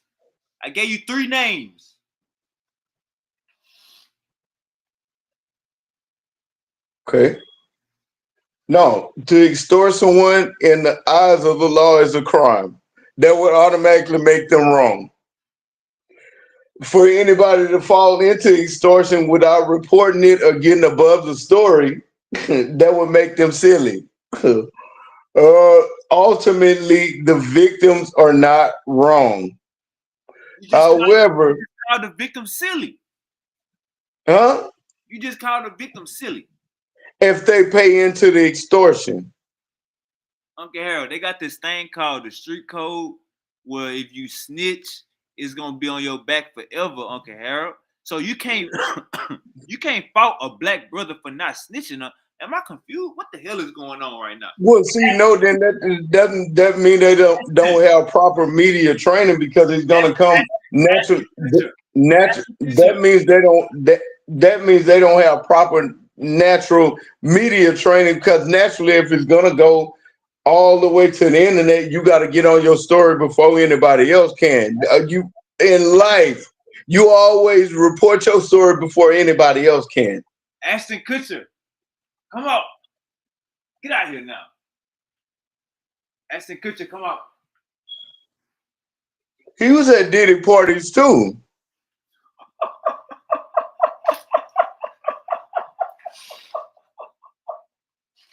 All All right, Uncle Harold. So get No, back. I mean, I got you. Get back to the thugs of the conversation. Or my boy G say, damn. Then he say crazy work. Then he say loyalty doesn't mix with business because a sucker gonna milk you when you keeping it real. That's a fact. Nipsey Hussle was keeping it real. Chris Brown was keeping it real. Uncle Harold, junk ass, the only one that don't understand it. He trying to blame Chris Brown and Nipsey Hussle because he was extorting niggas back in the day. Y'all hear this shit? Goddamn, Uncle Harold, you got the flow. oh my fucking goodness. Oh my fucking goodness. Like my dope. You got the flow. We're having a great show tonight on Bills Only. We're having a very good show tonight. This is some up and down type ass shit. God damn. This motherfucker take you on a roller coaster. You be ready to go over there and knock on his motherfucking door because I know where you stay. You'll be ready to go knock on his door. What the fuck you said? But it's been some up and down. I appreciate everything. And man, I wouldn't take away from nothing. I represent Powerful Bills Only. Back to you, brother. Alright. This is a motherfucking jerk, bro. You want to say, boy, you gonna knock, boy, what the? You tried to blame Chris Brown and Nipsey Hussle. Talking about okay, I made a mistake. I made a mistake. I made a mistake. Hold up. I made a mistake. I made a mistake. Please forgive me. I made a mistake. Hold up. He tried to say that. He tried to say Chris Brown and Nipsey Hussle was silly because they didn't snitch on Big U. What is wrong with this cat? Where's he from? I made a mistake. All right, so now let's get back to that comment on the screen, and you got to answer this. So, the bar reloaded. Honey says Harold did good defending Silky. Uncle Harold, what was you defending Silky about? Let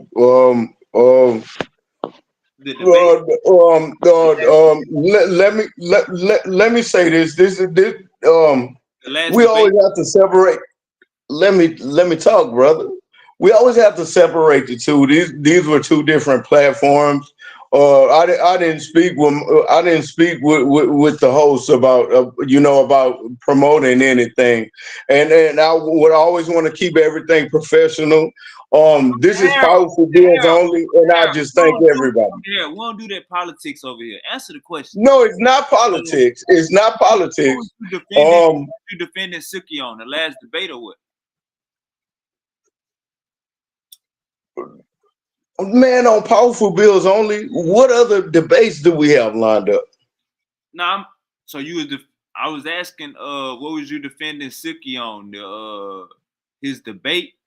No, we're doing a show, brother. If we're doing a show, we don't want to sidetrack the show that we're doing because I sidestep it. I don't want to speak. The people have spoken. We got to come thank everybody, man. Thank everybody kindly. Thank everybody kindly. It's activity. Been doing extracurricular activity without my understanding. If not, what? Answer the damn question on the screen. Do I work for you? Do I work for you? So stop bringing up politics. And I no, I'm not bringing up politics. What I'm saying is, we're on Powerful. We're on Powerful Bills Only. Thank everybody for everything. We're moving on with the show. It's another time for that. We're moving on with the show. What else we have to talk about, brother? Are you telling me you went somewhere and got embarrassed, and you trying to soak it up under the rug? What's next on the topic? Did you win? What's next on the doggone topic, bro? Why won't you just move along? So you agree with Silky that the Berbers were for the Eurasians? Who are the Berbers? Oh, so what you was defending Silky on? Who is Silky? Oh, you don't know what's going on? No, sir. Right, hey, Uncle Harold, we're gonna holler at you tomorrow. It's been good. You know what I'm saying? We had a great show, Uncle Harold. Man, you have a great night. You know what I'm saying? I'm about to drop this link for the people to get up in here. And Uncle Harold, man, you We'll go live tomorrow, and I'm gonna send you that link, Uncle Harold. Have a nice one. Good night, everybody. Wish everybody well. Good night. All right, hotel. Hotel. All right, let me put this link in the chat and get the gang up in here. See what the hell been going on. Hey man, let me just go and say this. Our lives are valuable. Our lives are motherfucking valuable. We can't be out here doing each other wrong, extorting each other, treating each other bad. We can't be out here doing that. You know what I'm saying? At the end of the day, it's all about respect. It's all about treating others how you want to be treated. We was on that in Africa, way before a Bible, way before a Quran. So we gotta stick to it. Stick to the motherfucking game plan. You know what I'm saying? This ain't got nothing to do with when you see a powerful black man going through something, let's not tear that black man down. Let's always keep that black man up. Let's always support that black man, what he going through. We understand how hard it is out here. You know what I'm saying? You'll be surprised how many you'll be surprised how many homeless brothers I see that's my age or younger. You know what I'm saying? Like we think um fentanyl is the new thing. Man, we got brothers, black brothers experimenting with ice. You know what I'm saying? So it's more so like we gotta get our goddamn selves in order. And when you see a brother down, don't kick him while he down. Give that brother a chance. When I was at my lowest, all I ever wanted was a chance. You know what I'm saying? So you got a family member that's going through something, need to stay with you for a month, need to stay with you for 2 months till they get back on their feet. Ain't nothing wrong with that. You know what I'm saying? Ain't nothing wrong with that.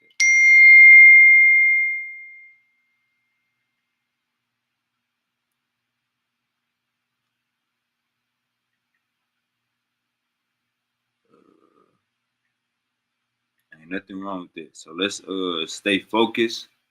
It's a whole bunch of traps out there. You know what I'm saying? Look at the ground when you walk. You know what I'm talking about? Cause shit can get tricky, and just like that, you can lose your spot. You know what I'm saying? When y'all hear this new album, y'all definitely go it's definitely gonna take y'all back, you know what I'm saying? And that motherfucker gonna be on constant repeat. Me and Lil Wayne go have the album of the year. Lil Wayne dropping Carter 6, June 6th. I might have to drop I might have to drop my album like 2 weeks, a week before that, you know what I'm saying? Just to preamp into the Carter 6, you know what I'm saying? Cause my shit gonna be hot too. My shit gonna be hot too. So yeah, powerful bills only. Like, share, and subscribe to show you. If you tired of wearing them big ass clothes, you tired of wearing them big bulky ass clothes, you tired of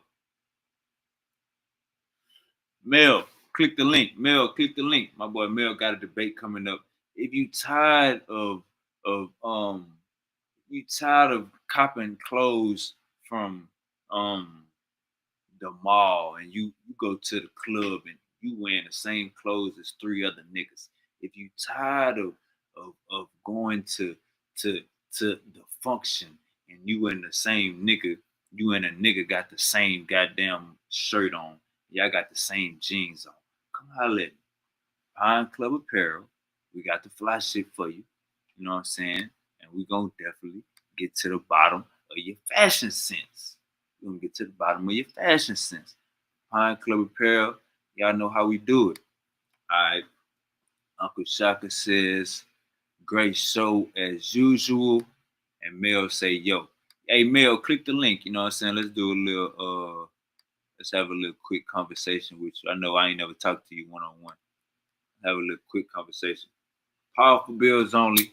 Y'all need the merch. Scan the QR code. You know what I'm saying? Get you some fly shit. Cause you know that's all we got is that fly shit. That's all we got is that fly shit, that ride or die shit, and that certified shit. You know what I'm talking about?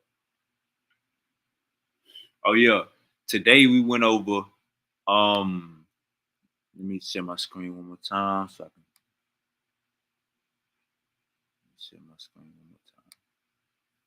All right. If y'all saying Wavy, you gonna denounce the Bible. Wavy, you burned your Bible. Wavy, you denouncing the Quran.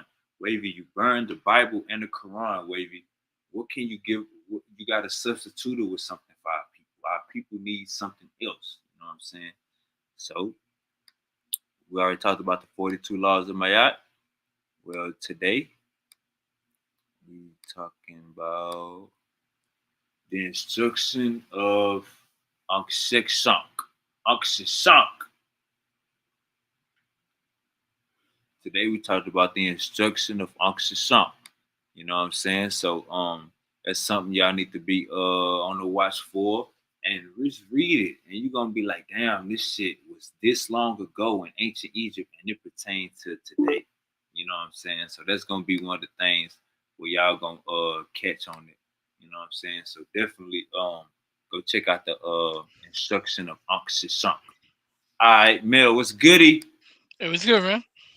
What's goody, man? Hey Mel, are you a Bible believer or you go by the science?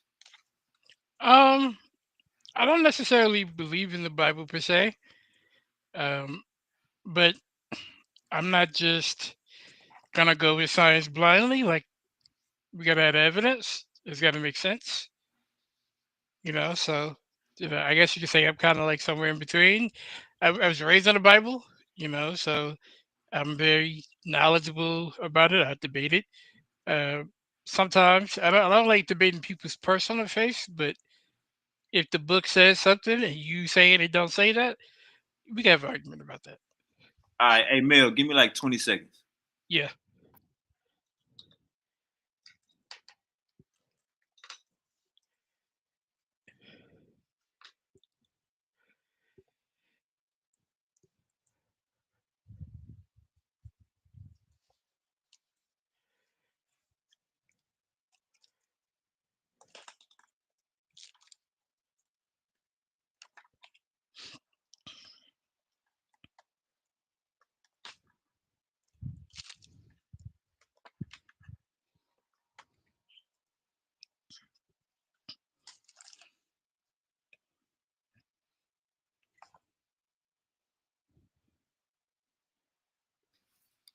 All right, all Yep. right. So, how you feel about Neil deGrasse Tyson? Honestly, uh, people don't really pay attention to what he says. A lot of times he's just kind of making up shit. But when certain people reach that doctorate stage within their profession, the doctorate, you know, has the ability to be able to philosophize, like within that system. So he does that, but he also like says a lot of bullshit too. It's just that because of who he is and his education, people don't really challenge him. But a lot of times people don't know what he's talking about. You think he be over theoreticizing stuff? Absolutely. Yeah. Um, how you feel about uh what's Elon Musk? You think he's losing the people, or you think it's just a gap and then he gonna regain the people? So I think when he aligned himself with Trump to benefit his brand, not necessarily Tesla or his space brand, but I mean the brand known as Elon Musk. He kind of put himself in a position where he could be scrutinized outside of what he provides with SpaceX and Tesla. So it's a bad look for him, publicity wise, because Trump is, like a lot of people see it, is sucking up the country, sucking up the economy. The tariffs are coming now, and it's like, so he's not the right person to align with. But also, it's hurting him on the business side. Tesla is losing money. SpaceX may not get the funding they need for certain projects unless like Trump signs off on it or Congress signs off on it. So it's a bad look. And you kind of see him, if you've been paying attention, you kind of see him drawing back a little bit. Like he's not as vocal about certain things. He's going back to his wheelhouse. Honestly, I think there's some points where him and Trump don't agree, and he's just kind of pulling back a bit. Which I mean, that's smart. You're talking politics. That's smart because at the end of the day, he is the president. So whether he wants to align with you or not, he could definitely shut you down. So I think he realized it was too hot in the kitchen and he backed away a little bit, which is smart. Do you think the Cybertruck is the truck of the 2020s No, or vehicle of the 2020s? no. Um, so I have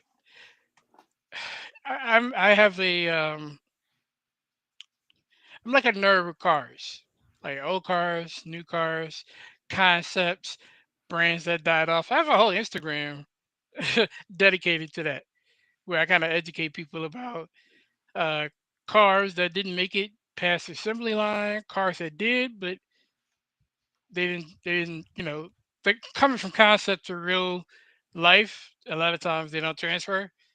Um, the Cybertruck is one of those things. If you think about it, the Cybertruck was really when they released it for people to actually purchase. It was in its beta phase.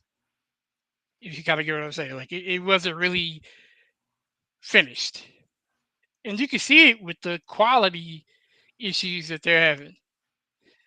Gaps within doors and panels and stuff like that. Um, they advertise that it's bulletproof, but only for handguns. Um, it's just it's not attractive for a lot of people to have. It attracts a lot of attention, which can Whoa! it can be bad. So it's just most people keep it.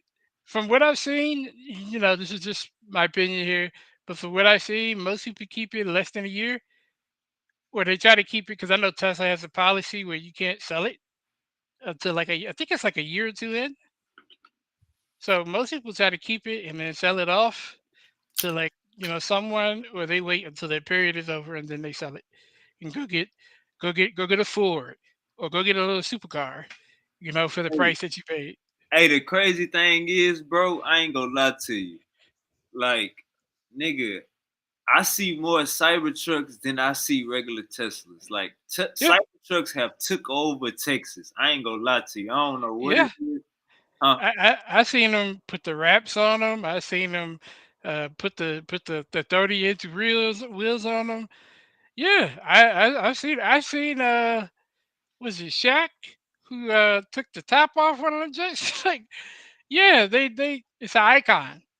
But like for the everyday person, nah, nah.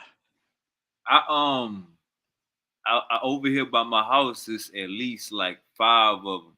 And then like Mhm. when I be riding down the street, it'll like I literally I don't see regular Teslas like that anymore. Now it's straight Nah. Cybertruck.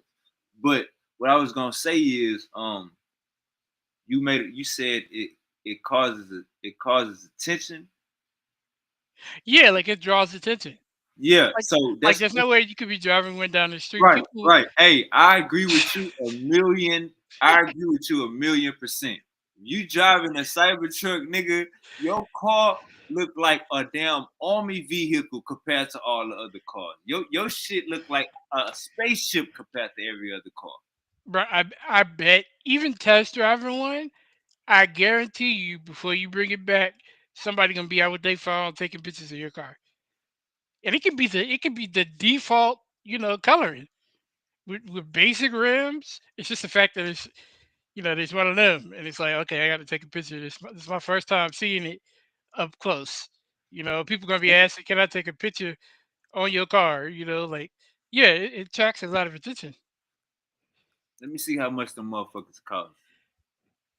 Say So when they 70. first did it, it was like 100K, but you could put like a down payment on it. But like I said, it's half baked. Still to this day, it's half baked.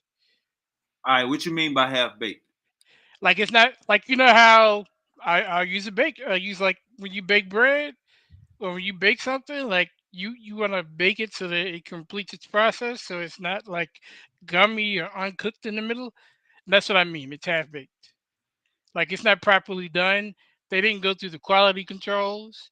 They didn't go through making sure that all the panels, because some of those panels on there got sharp corners, but a lot of those panels aren't closed in. You see what I'm saying? Um, the glass, the front glass needs to be double paned. It ain't. So like if you get a crack in that, you gotta replace the whole thing. Damn, my boy say this whole half baked. Yes, And then I could just imagine the dash is all touchscreen. it is. But the problem is the gears. You know, park, drive, neutral is at the top where you used to it being at the bottom by your foot or in the center of the car. It's at Yeah. the top. So The it's the top of the car. yeah, like with a window with the rear with you, it's a rear window, but you can't really see out of it. But where the real window is, like you know how if you have a garage joint in your car, you push Yeah. the button up top. Yeah. Well, the drive mode Oh. selector is up there, Oh, okay, okay, okay. which is stupid because nobody uses that up there. Like people are expecting it at the bottom or at least in the middle somewhere of the dash. Yeah.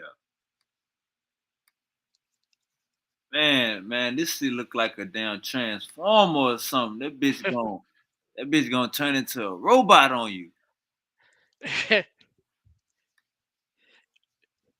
Like, look at that big ass dash, bro. It's big.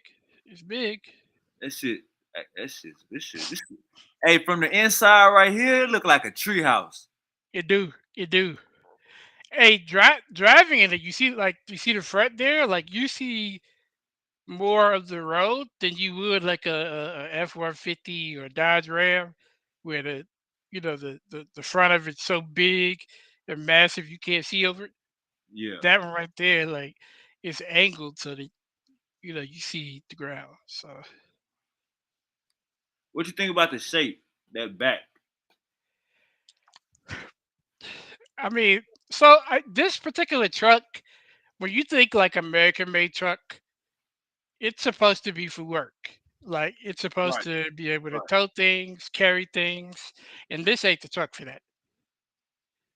This truck has a max towing capacity. It says 10,000, but I think it's like nine something.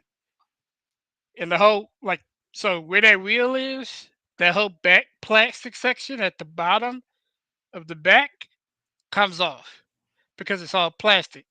But on Mm, like a Ford or a Dodge or a GMC, it's steel. right. That helps the towing capacity. So that's something people got to watch out for. All right. Yeah, man. I think this Cybertruck, this one vehicle, gone. I know Elon Musk is already set for life, but that one vehicle, bro, like I could just imagine. Hey, Mel, they gonna come out with some smaller ones, some cyber I was, cars. I was just going to say that you stole that right from me. I was just going to say that if you make a smaller one and make sure the quality is good, the quality control is good, keep it just as fast, he got a problem. He got a problem. You got Sister Tiffany in the building. Yep, yep. Hey, she right. She said if you take your foot off the gas, it completely stops. Completely. I say Tesla suck. I drove one and the car just stops when you take your foot off the gas. No gradual slowdown. Oh, yeah, nigga be definitely be trying to get that idle when you ain't Yeah. trying to hit the brakes or the gas. Yeah. Hell yeah. So, It- what would you say is the car of the 2020s? Oh, it ain't came out yet. I mean, we kind of in the middle of a shift. There's still people who are gonna rely on gas cars. There's still companies that are like, we don't care. We're still gonna try to push out gas cars. Sure, we'll put a little electric out, but our bread and butter is still gas cars. Um, there are states, like different from California. There are states like California that are making it mandatory after like 2028, 2030. You gotta own an electric car or you're getting fined.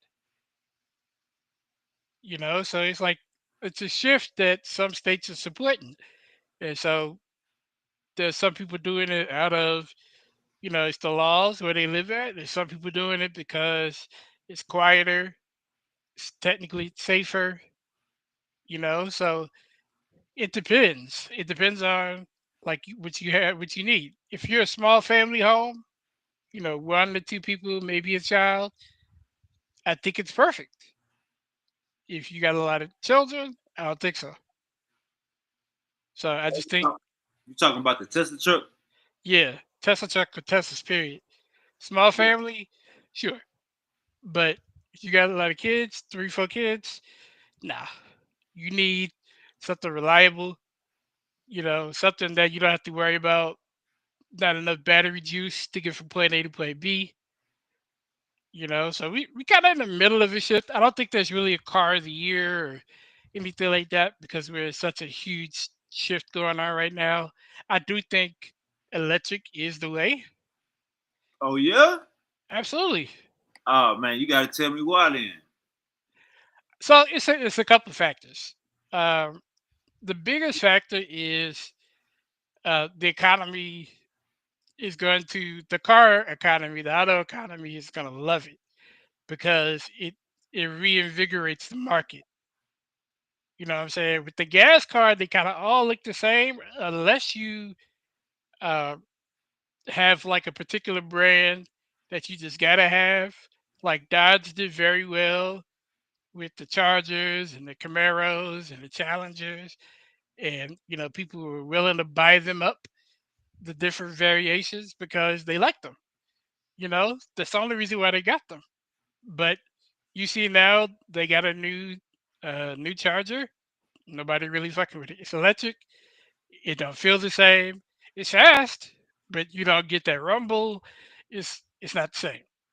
So it's like brands like that. They just need to stay who they are. You know, Clearly the fan base loves it. They're willing to pay more. So they love it. But I think again, electric makes sense for people who, like I said, small families.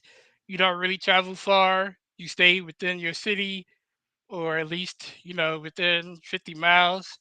You don't really go too far. Electric is perfect because you're likely gonna have a charger nearby. You could probably charge at home nowadays. You don't really go too far to rely on gas, and of course, it helps the ozone. For those who understand the effects that gas play, on our ozone layers and how it affects the climate and things like that. It's a healthier operation of travel for us. All right, so then what we gonna do with all the rest of the goddamn gas and oil? I mean, we still have houses that still use gas, Right. believe it or not. Like, we still have businesses that still require gas for their equipment. So you just have to. We're in the middle of a trend. The trend, so how an OG always broke it down to me. He said, every once in a while you'll see a wave happening. Your job is to find a way to get on that wave and not get hit by it. The wave's coming. Ain't nothing anybody can do to stop it. Your job is to get on it. We are right now on a wave. All right. All right, That's hold up now. Cause it sound like Mel, it sound like you conforming to society. So let me ask you this. We got this other wave coming now, Mel. And this other wave is these robots and AI robots. And You can put a you can rent one of them motherfuckers with a monthly. You can pay 200 a month and rent one of them motherfuckers. Or you could pay 60,000 cash, 50,000 cash. Kim Kardashian already got one. These Right. motherfuckers walk up hills, they clean your house. So are you telling me we gonna get to the point in the next 10 years where everybody gonna have a robot in their house? No, no. It's a trend. It's a It, trend now. it is a trend, but no. And I can tell you why. We still have parts of our culture that still cling on to something like racism or colorism for certain communities. So because we're still fighting that, we're not ready for any other species or any other thing to be able to operate within our society. We can barely get along with each other. So I think until we get to a point, and I don't know if that's gonna ever happen, but until we get to a point where we can like we coexist, but those who still hold on to old ideologies and hatred, until we get to a point where that's minimalized a lot more, maybe we'll be ready for that. And pretty soon, we'll have robots fighting for their rights, with being Man, acknowledged and whatnot. I'm gonna be real with you. Um, the same day that Elon rolled out that robot, I can't think of the name of that motherfucker. Ah, yeah, I remember that. When the same day he rolled out that motherfucking robot, China rolled out 3 robots. And them motherfuckers was half the price, 1/3 of the price. Nigga, Elon shit was 60,000. China had a 20,000 little dog. Yep. I think it was like 15,000 little dog. They had a $20,000 person and a $30,000 person. Yep. So what I think is gonna happen, and I understand what you're saying, but what I think is gonna happen is I think white people and it's gonna be accessible to us because they're gonna have off-brand ones. But I think white people Yeah. specifically is gonna get these robots to be their new slaves. I agree with you there because we can see that. I got two cases. The little robot that people have cleaning up the house now, they don't even think about it. It's there. And it charges itself. It empties itself. And then now they got one that'll cut your whole backyard. It maps out your yard. It'll cut your whole backyard for you, and you ain't even gotta ever think about it. And they're already on it. Like it's a way of life now for them to have that. They don't even need to buy a lawnmower. So you're right. They already got examples where it's a part of their daily life. So you got a point. I think white people they're gonna try to overwork them motherfuckers, man. They gonna hey and then Mel, the robots gonna start flipping on their ass, Mel, because Absolutely. I told you they go wear rights. That's hey one of them gonna be getting hit too hard. One of them robots gonna be getting hit too hard, and he gonna send out a signal. Pain in distress. Robot in right. distress. And nigga, they all gonna pull up to their house and handle business. Yeah, that's gonna be crazy. I I was talking about extortion. How you feel about people getting extorted? Do you think it's um do, do do you let's say a black man's getting extorted by another black man, right? Right. And they both gang members. They both in the streets. Uncle Hercules was good. That do you think would you blame the gang member that's getting extorted for not going to the police? Let's say it's been happening for over 5 years, and let's say the the one that's extorting people finally get arrested, and in his paperwork it's talking about another gang member getting extorted, but never went to the police. Would that victim needs to be blamed for not going to the police? I mean, I think not necessarily the victim because if the guy got caught, he got caught. Um, I frown on the guy ratting out other people that did the same thing he did because it's like, especially for so long, it's not like you just got into this and you like, yeah, nah, I'm not really fucking with that. You've been in it. You've been familiar with it. Can't nobody tell you you weren't aware. So if you got caught, you got caught. You got to take your L and go on about your business. But I feel like for the victim to come out, and again, you are a gang member, you understand like there's rules of engagement. You in a certain environment where there's certain rules, and if you did not want to continue to have something like that happen, you wouldn't be in it. What I'm saying? You drop your flag, you get about the game if you can, but you wouldn't stay in it and continue to support something you don't agree with. To come back later and, you know, try to get some points off of being a victim is crazy because it's like you participated in it. Right. Let me ask you this. Let's say somebody, let's say somebody kill your brother, um, and you retaliate and you kill them, and you go to jail for the rest of your life. Um, let me, my bad. Let's look at it like this. You Mhm. see somebody, brothers get killed. They go retaliate, kill the person that killed their brother. How do you feel about that person? So I've actually been in a situation similar. Um, as somebody had, uh, I guess they were drunk driving, and they actually I've been in two situations like that. One of my brothers, the guy was drunk driving, and my brother's like crossing the street, but there's this overpass in the middle that's raised up. So if a car hits it, you're gonna go flying because you have to be real fast to hit it. And that's what happened. The guy was drunk driving, and he was driving real fast, and he hopped up on the overpass and ran straight at my brother. Of course, my brother got hit. He's still alive, uh, but the guy swerved back around, looked at it, and then just drove off. And we were able, before like the police and detectives, we were able to figure out who he was, check the plates and everything, and we was going to pull up on him. But by the time we went to go pull up on him, he had already got caught, and like they already had him sitting. Another situation was my youngest brother. He's a Marine, and he was home. He had done his bid. He was home. Had his pregnant girl with him in the car, and they driving, and I think they ready to go home or something.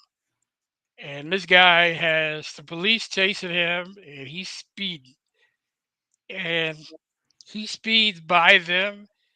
I think they were both in like a side by side lanes, but he sees the guy. Like I don't know if like eyeballs connect or whatever, but they see the guy. So the guy turns back around and starts shooting at them because they recognize him. Now, of course, again, my brother's a Marine. He has a pregnant girl with him.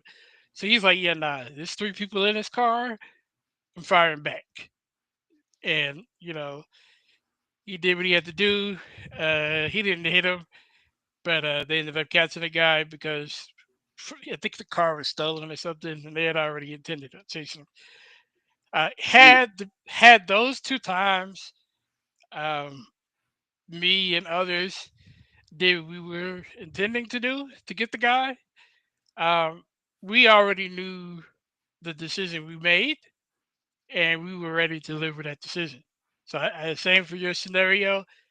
If you already know that that's the decision you want to do, you already ready to live with whatever the consequences is going to be, whether you get away with it or not. So, The dude don't get away with it and he get 40 years. How do you feel about that person in that scenario? I mean, whether you got caught or not, you on one hand you feel like somebody was wronged or you were wrong, but on the other end, you knew look, I was gonna do this regardless, and if I gotta sit for 40 years, I did what I thought was the right thing. Got you. Got you. All right. Let's say somebody break into your house Yep. and they take everything valuable. They take all your valuables, take your safe, take your guns, take everything out your house.